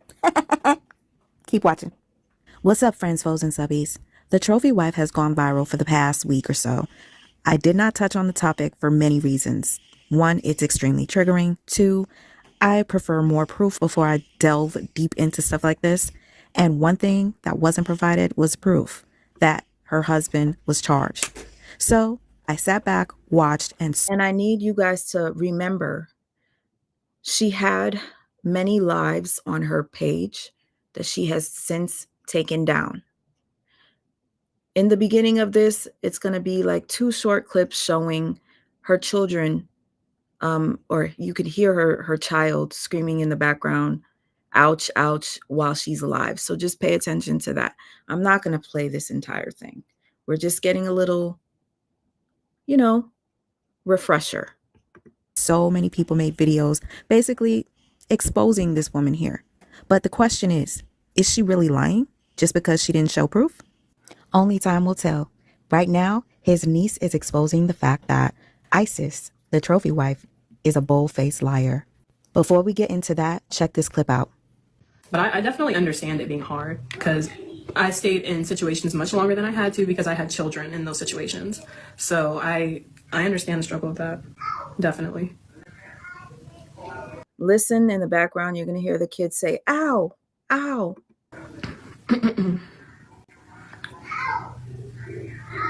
But, you know, there's that saying, when you get sick and tired of being sick and tired, that's when you'll make a change. And that's very true. So it's just all about whenever you have the courage to do that. Sorry if my house is noisy in the background. I don't know how much you all can hear. But there's so many of us that it's just like that. So if you hear stuff in the background, just act like you don't. She said, if you hear stuff in the background, just act like you don't. My baby says your video about dating. If you guys can hear my daughter, she's upstairs with my husband being cranky. So I just don't know how he was able to get away with it and so sneaky, because with my own trauma, I watch my kids like a hawk. Hello, everyone. My name is Dee, and I just want to confirm to you guys that don't have TikTok, I went to Dee's page. Dee has a TikTok where she had not posted for years. She literally came back on TikTok to defend her uncle. That is her family. You never know. Sometimes people will defend you just because you're family, and cover up. So in this video, she stated that it was ISIS's son that did this. I'm going to try to fast forward to see if we can get to that point, but divorce. The divorce that she did not put out there, uncle. It is a record that she's not telling the whole truth on this platform, what she said in the courtroom. The courtroom that she had my nieces sitting in looking at the wall the whole entire time so that they wouldn't get emotional looking at my uncle. Because they love their daddy. And now he has to suffer without seeing his kids because of the fact that this woman wants to lie and slander his name because she did not get what she wanted in the divorce. The divorce that she did not put out there, by the way. Because me personally, if anybody had did anything to my kid, oh, baby, I'm going down there first thing and divorcing this person. I'm not about to sit over there and wait. If anybody rapes me or takes my goods without me and my knowledge or without me saying yes, oh, baby, I'm not about. Now, if they were doing an interview and the question was, okay, he filed for divorce first, why? Like, I would have been happy with that. Like, why? Why did you not do it first? I would love to hear why.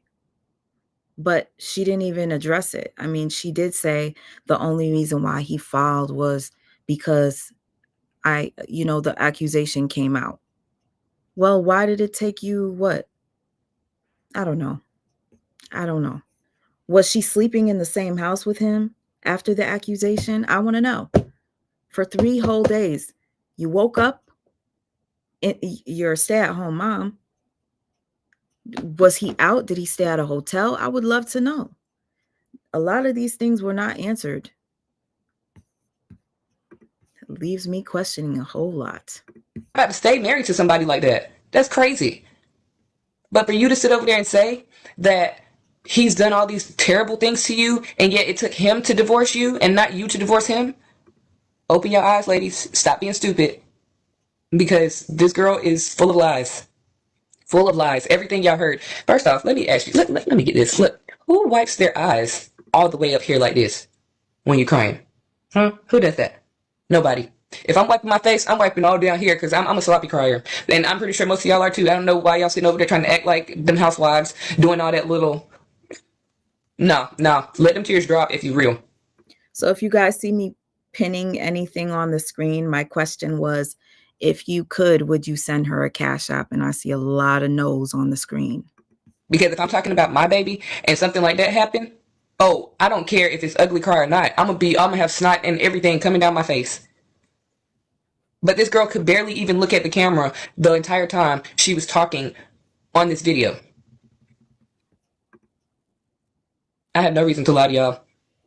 But I want to let y'all know that the disrespect with my uncle, it has to stop, because this man has done nothing. And the reason why you don't hear him saying anything is because he knows that this is an open case. And when you have an open case, just like we see on The Housewives with Karen Huger and anybody else that goes through a case, you cannot talk. Oh, you guys, and I will be keeping up with this. So if you'd like to, come back and see any updates, feel free to subscribe if you are not subscribed, or feel free to just make sure you have the I forgot what it's called when you subscribe. Put the alarm on, set the alarm. Because I will be checking back with the niece to see if she responds to this interview. Tomorrow is going to be hot, right? Tomorrow is going to be hot. She just stated her uncle has not said a word because it's an open case. Yet ISIS is free to speak and put out these allegations in the worst way. The way she described him, he sounds like a monster. But is he? Talk about it until the case is over. So ISIS, this is my message to you. I hope to God that you got your ducks in a row. I hope you hired a new lawyer after the last lawyer sat up there and took herself away from your case, because she seen that it was no case. So I hope you hired a really good lawyer, or I hope these people give you enough money to where you can get you a good lawyer. Because, baby, you going under the jail. And I hope these people crucify you for all the lies that you have got on here and told. You are not a good person. You are not a good mother. You only, and even right now, you're still out there looking for the next. Okay, guys, real quick. If anybody was wondering what's going on with the GoFundMe, I'm going to get back to this in a second. I just wanted to pull it up just to show you. The GoFundMe is still up. And I'm going to be honest with you. I'm surprised it's only at 9,431. I am surprised. Anybody that comes out with like stories that are less, when I say less, I'm trying to use my words right. I've seen stories that have things that are like, oh, I'm late on my rent. I need to raise $50,000 to pay for such and such, whatever. I can see people making way more money than that. So is it that people are not believing her story? And that's why she got almost 3 million views, but only $9,431? Because that's pretty low. And I say this because she put her goal for, and I don't know if I mentioned this before. I didn't want to say this, but I kind of felt it was a bit manipulative the way she set her GoFundMe. She didn't put a goal to reach. Like certain people will put out that they need $100,000. Certain people will put out that, they have a $3,000 goal. For instance, I put out a GoFundMe for my son. He has cerebral palsy. I needed a medical device. I could not get the medical device. The device was $3,000. I set the GoFundMe for $3,000, and within an 7 to 8 hour period, I was at $6,000. This was for a medical device, right? She came out and said both of her children were SA'd by their own blood father about almost a month ago. For the GoFundMe to only be at this amount is shocking to me. And it's making me question, is God trying to tell you something, guys that are viewing? Is God trying to tell you something, that she's using his name improperly and saying, God told me to do this? Is God the one that's stopping you from making more money for your goal? Is God the one stopping you from being able to take that money out of GoFundMe? Because I would question that. Her behavior tonight makes me question. with the way she used God, God, God. Look at Dodash. If you guys haven't watched my video on Dodash, Dodash throws God, God, God out every single video, but it's constantly money, money, money driven. But anyways, are you guys shocked that she only is at this amount on her GoFundMe after almost a month? Maybe 3 more days will make it a month. Anyways, why I feel this was manipulative. If you can see on the screen here, her goal was $1. Do you think that she put the goal for $1 because she thought that more people are going to find her to be, oh, wow, she's not even asking for much. I'm going to bless her and I'm going to give her more than she expects. Do you think that? Because I do. Maybe I'm overthinking, guys. All right, my son's machine is going off. He has been sleeping this entire time. If you guys are wondering, I know a lot of you love my son. He has been sleeping, and I'm giving him a feed, and his feed is over. I'm gonna play this and be right back. Victim.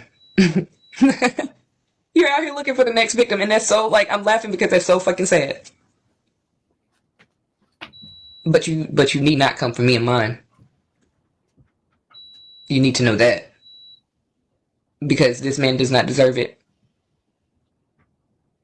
And I know some that do. But he doesn't.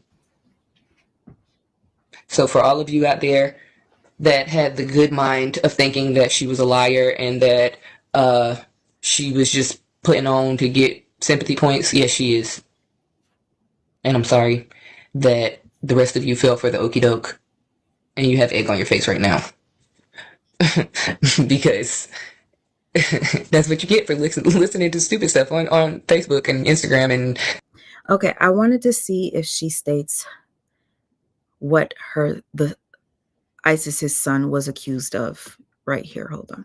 Putting out accusations of stuff that you have no idea about. Everything that I'm telling you right now on this computer screen or on this platform, I'm letting you know that this is the truth. This woman is no records that that little girl has been touched by my uncle. No records. But it is a record that she had a diaper rash. It is a record that she has child abuse charges against her. It is record that her son has sent my uncle threatening messages. It is a record that she's not telling the whole truth on this platform, what she said in the courtroom. Okay. Let me go a little bit further. Or go for any man off of what a woman says, like women don't lie every day to get ahead. I am a strong advocate for Black women, for women in general, for people in general.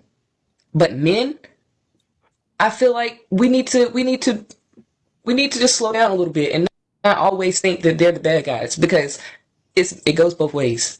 It does. And I am a mother of a Black little boy. So for me, I can understand why she would want to cover up for her son, but at the same time, me personally, if my son is doing anything like that and I have other kids, I want to get him the best help possible away from his siblings until he is confirmed better. Okay, guys. Yeah, so she does accuse the son of being the abuser. I made this video about when it first came out. ISIS's video did go viral. I remember I was up at 3 a.m. and I saw on my screen, "I married a monster." And I was like, I gotta see what this is. I wonder what type of monster he is. So I watched it at 3 a.m. and I wanted to share it with a few people because I was like, wow, this is so sad. But I don't know how to describe myself, but I'm one of those people, if I hear a story and it touches me, I get emotional. I can't help it. I'll start crying or something. I feel sick. I didn't feel those things or those emotions when I watched her video, but I did say, this is terrible. My heart is broken, but I just didn't feel It's the weirdest. Somebody else told me that they felt that. I asked Supreme Goddess because Supreme Goddess is very in tune and in touch with a lot.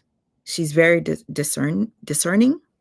So I asked Supreme Goddess, how do you feel after watching that video? Did you have any emotion? And then she said, you know what? I didn't. I did not. I can't remember her words verbatim. If she's still in here, please tell me when I asked you how you felt. Please tell me what you said. I can remember her saying she didn't cry. And she said, normally I will cry. Okay. And I'm me. The therapist held her accountable on top of that, she was a female. She was unable to play the damsel in distress role she was playing with the men prior to the doc showing up. That is such great observation. Somebody else had said it too. Let's Talk About It said, she looked like she had great disdain for the therapist. Hassas says, she knows the therapist was finna F her bag up. Okay. And broke your box. The fact that there's an open case and she just did this interview, I think how she stated that, which I thought was very inappropriate, just weird. When she stated Cat Williams said it was going to happen, this is the year of exposure. What if Cat Williams was talking about her too? What if it's a year for her to be exposed? We don't know yet, but we finna find out. Okay?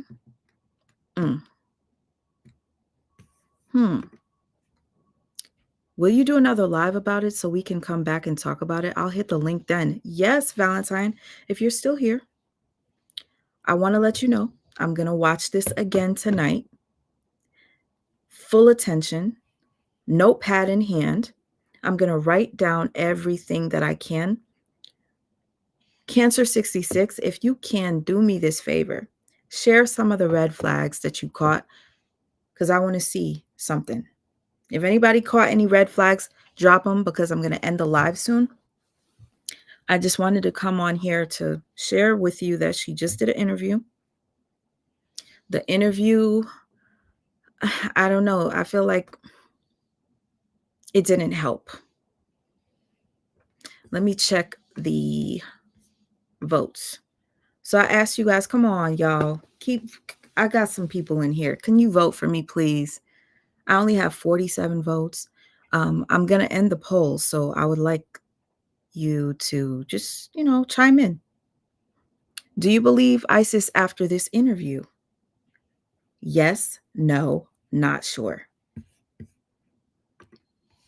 Do you believe this interview made it worse? Because there probably were some people that believed her, but after this interview, changed their minds. Based off of her response to the therapist, her behavior,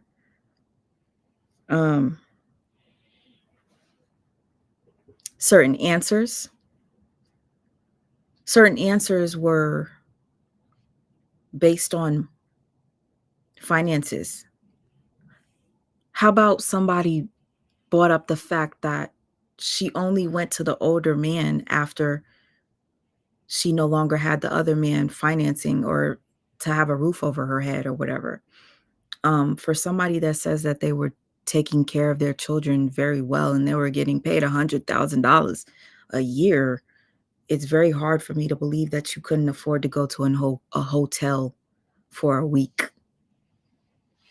She said she only went with him because she needed to get back on her feet. You could have went to the hotel and got on your feet. You say you had money, a good career, and you work for your family.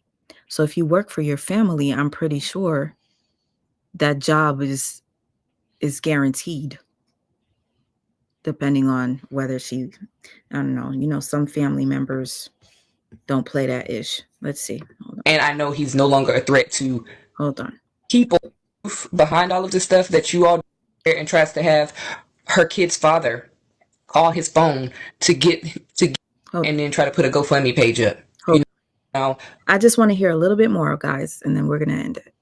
being bothered with all of this extra stuff that you're putting on him because of the fact that you want money?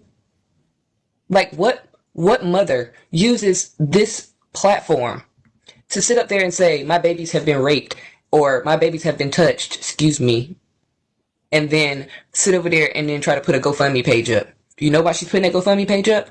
Because my uncle has had enough. He's not giving you any money. He's not sitting over there playing into your little schemes where she sits over there and tries to have her kid's father call his phone to get him to talk to the kids so that she can say he's in breach of a restraining order. Like, there's so much proof behind all of this stuff that you all do not realize. You guys know how I said this interview is going to backfire on her? Here's an example how it backfired. So Lucky Lady says, nope. The interview helped me believe that she's probably lying. This is just one person. But I guarantee you, if we go under that interview and read the comments, a lot of people are probably going to feel the same as Lucky Lady. This interview didn't help. It actually made her really look bad. It actually made me doubt some things. I'm not gonna just make a decision now. It's just there were enough red flags to make me look at her a little bit sideways. I'm gonna keep looking, but I haven't heard from the husband. We don't know what's going on in the court case and what's going to happen, but I do know she's going to need that $9,000 for an attorney. She's going to need that money for that.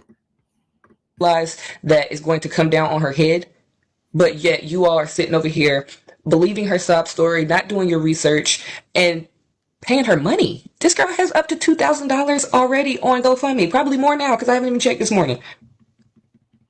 But it's crazy how y'all will go for. You think that she was going to make that much money, honey? Let me tell you, she said she probably got more than such and such. This was almost a month ago, and she hasn't even hit 10K. 2 children violated, 2. And it hasn't touched people's heart enough to want to donate more. Something's off here. Something's off here.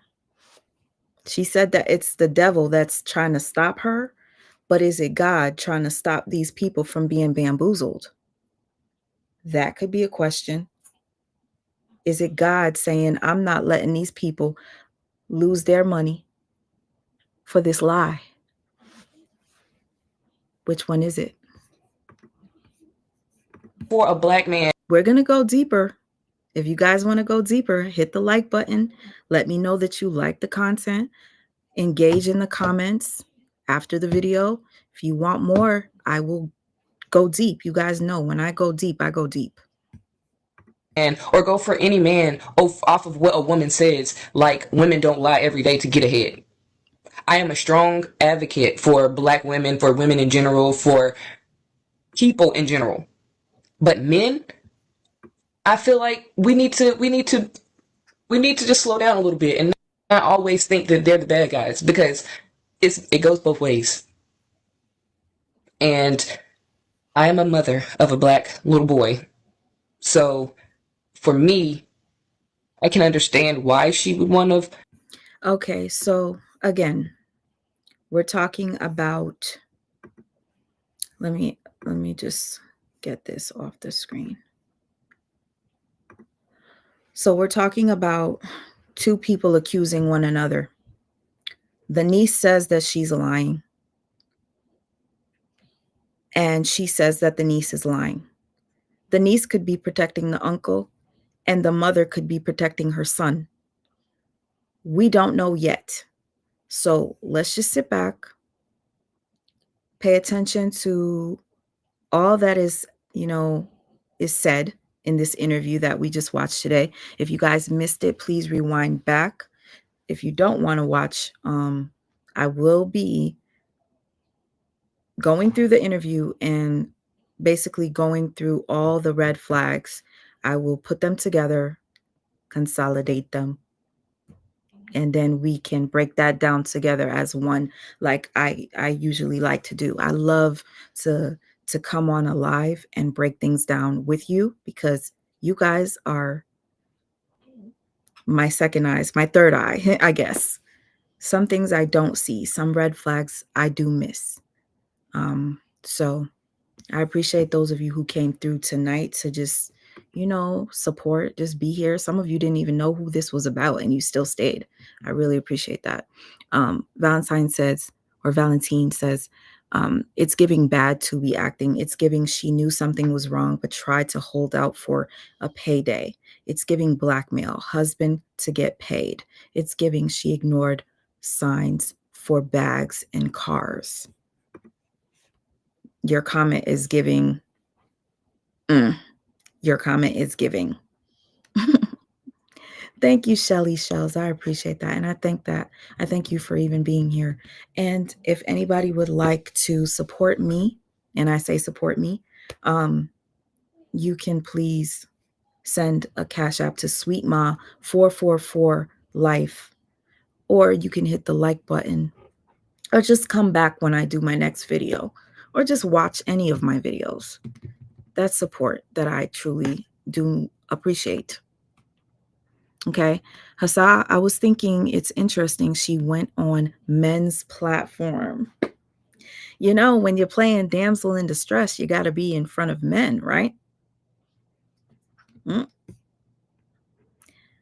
Okay, you wouldn't give her a dime, Amalia? Shoot, I don't have a dime to give her. If I knew for a fact that her children were violated, I'd look for some dimes.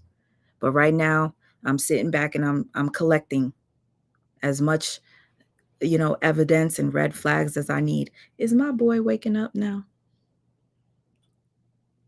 I think he's waking up. I hear that noise. Amir, definitely going to look into this story for a video. I'm interested. Well, Late, if you're still here, please watch her video. Her name is Isis Morales. Just type in, I married a monster. Watch her video and pay attention to the signs in her video. Also, watch other people who did content on her to see, because what happened is Isis had a bunch of videos on her channel. She wiped it clean. Reason being, people were going back to her older lives and catching her daughter in the background screaming, ouch, ouch, ouch, catching her ignoring the cries of the kids because she was too busy doing her makeup and talking to strangers and giving advice on how to be a trophy wife. So she cleaned that up. But one thing she did leave up was I married a monster video where she states that her husband violated his daughters.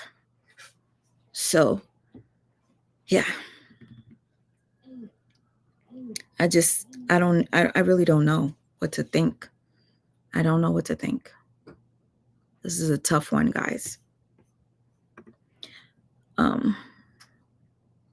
Yeah, I really don't like that they didn't talk about the kids much. Okay, why was she so concerned about how she's going to date again? That should have been the last thing on her mind. Cancer 66, damn, there goes a red flag for the book. All right, I'm going to end the live in probably maybe 45. We're at 37 right now. Blue moon. I actually wish I had a blue moon. Drinky drink.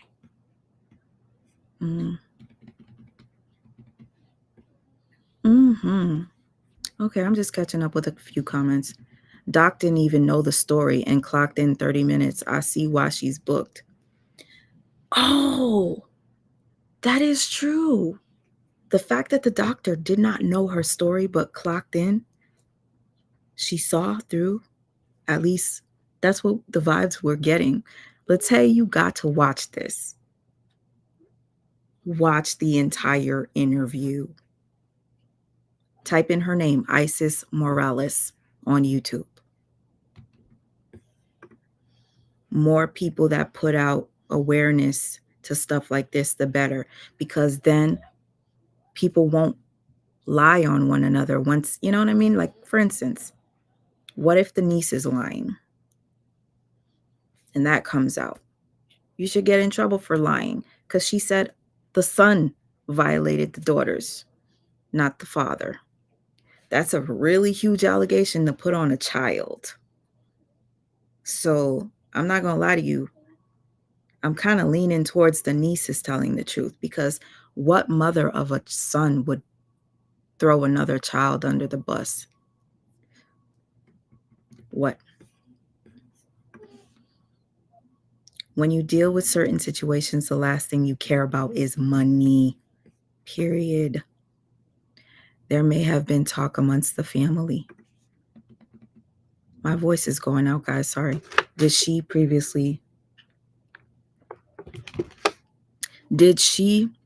let previous boyfriends physically abuse her children?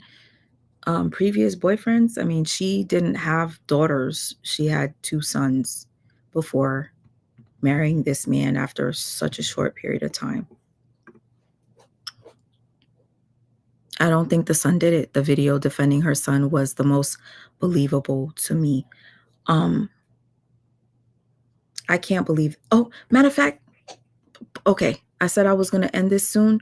I need you guys to see Isis's response to what this niece had to say. And you tell me who's more believable, okay? Isis was only live for like literally 1 minute. No, 2 to something minutes, whatever. I'm going to share the screen one more time before we go. You think what you think. Believe it or not, I haven't even heard the Trophy Wives clapback yet, but I had to share it with you guys here first because she decided to delete it when I tried to record. So guys, never doubt yourself. Like, I kid you not. I kept saying to myself, she ain't going to delete it. Why would she delete it? I'll record it in a little bit. And she deleted it. So if you're a content creator, record. I had to leave this advice here. If something tells you to do something, do it. Okay. Like, I'm not saying bad. If something in your mind tells you to rob a bank, do not do it. For instance, if you're looking at a video such as this and it's like, oh my gosh, this is important, screen record it because it just might get deleted. Record. Thank me later. One thing I will say before I listen to this clapback, family does protect family. So it's really hard to tell who's lying because the niece could be lying for her uncle and the mother could be lying for her son. You guys, let me know down below. What are your thoughts? Oh, how can I forget? Shout out to the chatter room on TikTok. Thank you for recording and posting. Hi, everyone.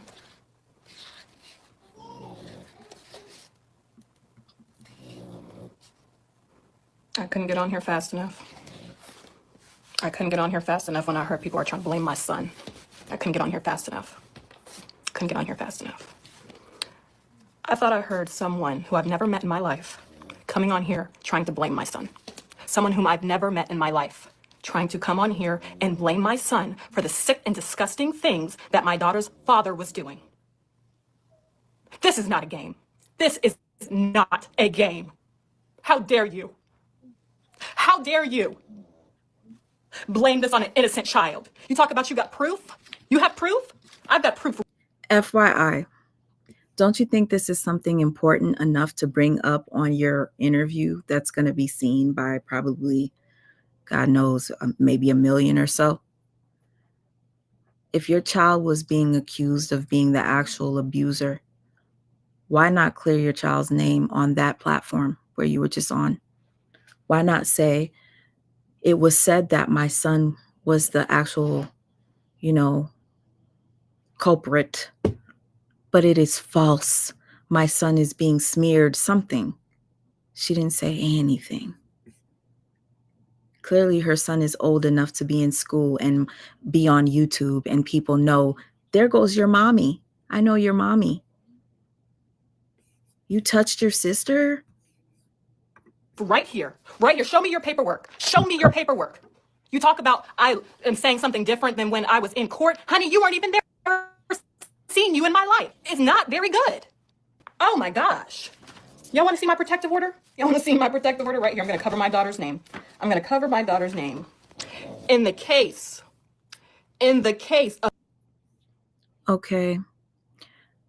If anybody has ever had a protective order, people can get protective orders easily.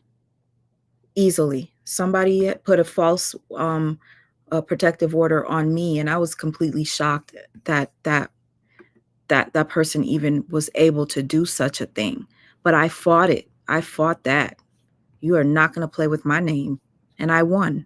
But anyways, here I'm looking and it says statutory abuse of a child, sexual, RAP of a Vulnerable adult. Oh, she's reading it. Okay, cool. And a minor child, a relative. There is a preponderance. Hold on. RAP of a vulnerable adult?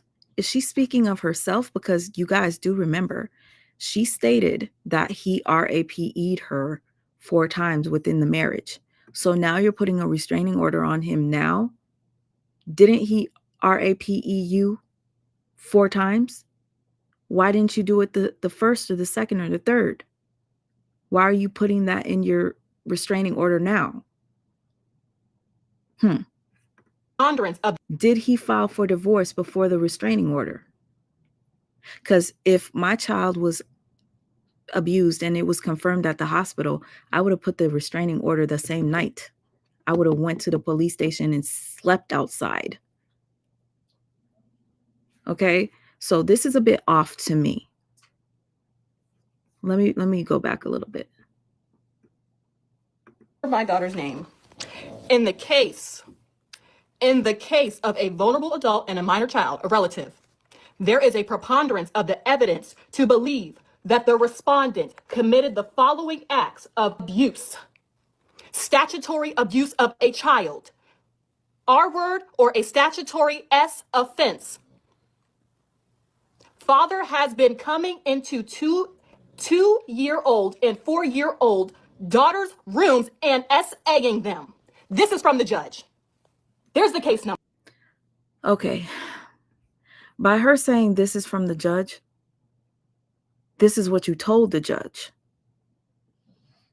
That's what you, what do you mean? This is from this is what you told them. It's written. Number. It matches the records. There's the proof. There's the proof. There's the proof. I'm done. That's all. I'm done. Do you guys think that was proof enough? Because she clearly took it down right away. She took it down right away. And I'm wondering, did she take it down because she knew it didn't help? Boy. Well, Nakia, you say you think that she's the niece is telling the truth? Okay. Looks like Buddy is up. Give me a moment. Whoa. Oh my goodness. Excuse me, guys. All right. Shoot. If anybody knows, I have a special needs child, and it is not easy for me to do these lives, or just, it's hard. Okay. He just threw up. I'm about to go. I got to go clean up. But it would really, truly mean something if you hit the like button, because I do try my best to come through for you guys in these circumstances. It's not easy. It's not. So please at least show me that love with the hit the like. Okay. I don't ask for much. And if you want to show me even more love, please email me if you're interested in some artwork. Okay. So you'll be getting something from me. Beautiful artwork. Okay. divinelymadeby@gmail.com is where to reach me. I'm thankful to those of you who have reached out and requested some artwork, because you're really helping rebuild. Poppy is okay. I got a lot to clean up, guys, but he's good. Okay. I would bring him on screen, but he's covered. I will keep you updated, Cancer66. Thank you so much for even being here. Thank you to everybody that's in here. Again, I really wish that I could keep up with the comments, but I need to go to Amir and clean up. Man, your comments are so good. You know what I'm going to have to probably do? I'm going to go through your comments after, and I'm going to keep note. Like a comment like this, I think she put the $1 to keep getting donations. If she put a higher goal and reached it, other people may not feel the need to donate. I think she put the $1 to just basically make people feel the need to give her more because she's not asking for a specific amount. Again, look at my situation. I asked for $3,000 and I ended up getting over $6,000. So people are going to keep giving if they want. I know personally, if I heard a story about 2 children being violated by their own dad, I would give what I could. I would give what I could. So for her to be stagnant, is it because GoFundMe put a pause on her account? Like, I don't know if that's what it means. Why is she under $10,000 after almost 30 days is the question. We'll talk about it. We'll talk about it.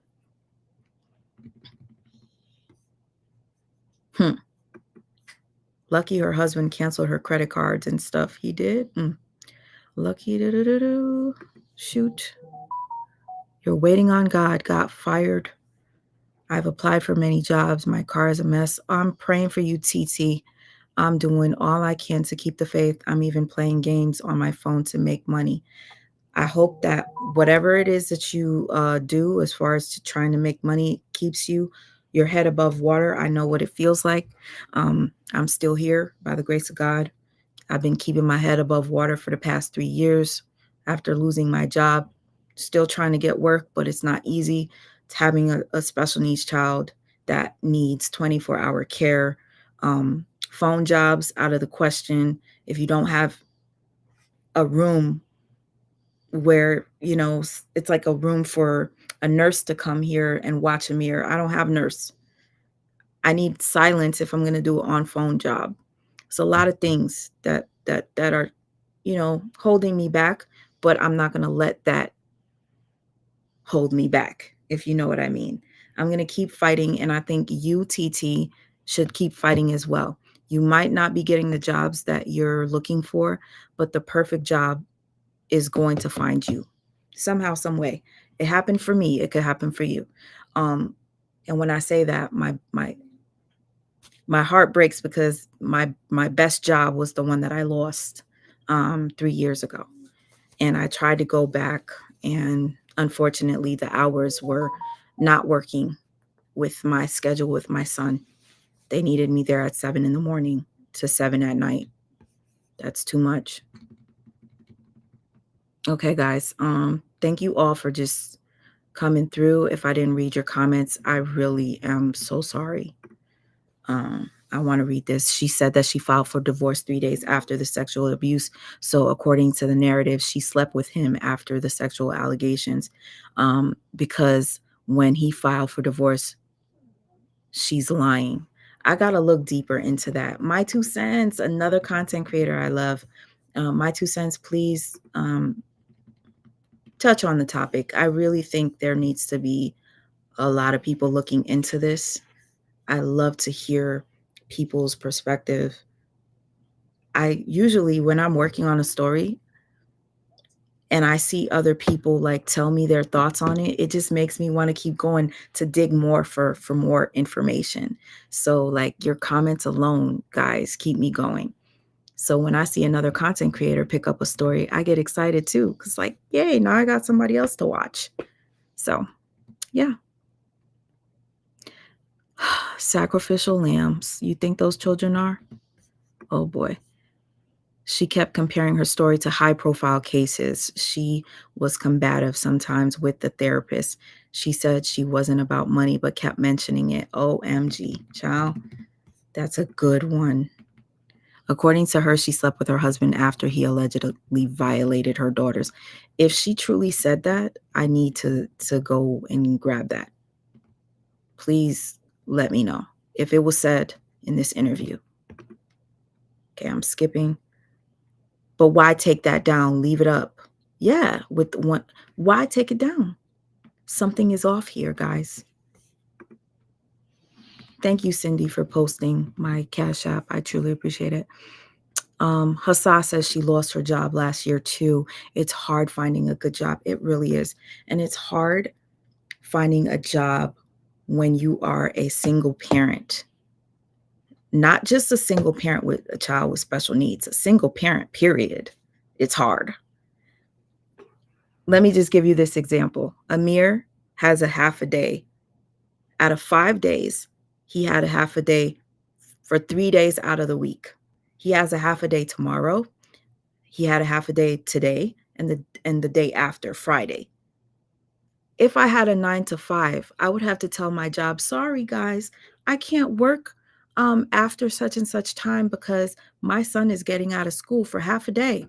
What's the half a day for? Report card. For the teachers to work on report cards. That didn't happen back in my day. I used to go to school with snow up to my knees. It would be a delay, 2-hour delay, but I still had to go to school in the snow. Now these days, a little dust sprinkles. No school. Parent has to stay home. Parent like, damn, how am I gonna keep this job if I got to keep calling out? It's not easy. So much love and respect to those of you who are in the struggle, having children and not being able to keep your head above water, not being able to even find a job. I pray that you all find one, including myself, that's going to be perfect for you and your child's schedule. And right now, again, you guys don't realize when I ask you to support me with my art, you are going to receive something that's going to be special on top of helping me. You understand? So it's not like you're just throwing money at me. It's not like I'm just walking around with a little freaking coffee cup asking for change. You're getting something in return. So if you can support me, please send me an email at divinelymadeby@gmail.com. You support me and you will not regret it because you know that you're doing it and you're helping me just get back on my feet. That's all. Right now, that's the only job that I can do is sell art and occasionally come on here. But a lot of people don't really like content that is not dealing with drama. So it's hard to get that type of support, especially if you mix drama with, personal life and vlogging. Sometimes I'm like, damn, I should have stuck with one genre, but coming over here is like a convenience store. Okay. That's how I look at it. You're going to get it all. Queen Steph, how are you? Sorry, my voice is kind of going, and Amir is probably like, Ma, you taking too long. Stop talking to them. Okay, baby, I'm sorry. You gotta be kidding me, Supreme Goddess. Thank you, Steph, for coming through. I really appreciate it. That's crazy. Your cousin, 250,000 in 30 days. I don't know what your cousin needed, but that is a blessing. Child, I'm going to just leave it at that. My voice is gone. I'm gone. Amir says, shout out to you guys. I would bring him on camera, but now is not the time because we just had a little accident and I have to strip the bed. Y'all, you don't understand what I be going through. Oh my goodness, you need a wine glass. I forgot, Steph. Yes. Okay, Steph, I'm going to message you. Thank you, because she wants to purchase art from me. I truly appreciate that. I will, if I forget in the next couple of days, if you see I don't message you, please message me. If y'all don't know, I'm trying to get this diagnosis. I hate telling people I have ADHD without a diagnosis. So I will be seeing someone tomorrow. And from there, we'll talk about it more. If you guys ever feel like you're going through something and you just need to understand what it is, what's wrong with me, go seek help. I really didn't want to. I had to go get blood work and everything. I guess they want to see if I'm on drugs. They want to check my hormonal level, all this. Like y'all, when I tell you I'm standing on business, I'm standing on business. I want to get better. I told you I was going to come on here. If not live, I'll post a video every single day. I'm standing on that. And I'm standing on healing. If you guys want to ride with me, ride with me. You want to heal? Let's heal together. If you feel like you have a problem, you need to solve it. Let's get this done. Let's solve it. Oh, yes, please show me.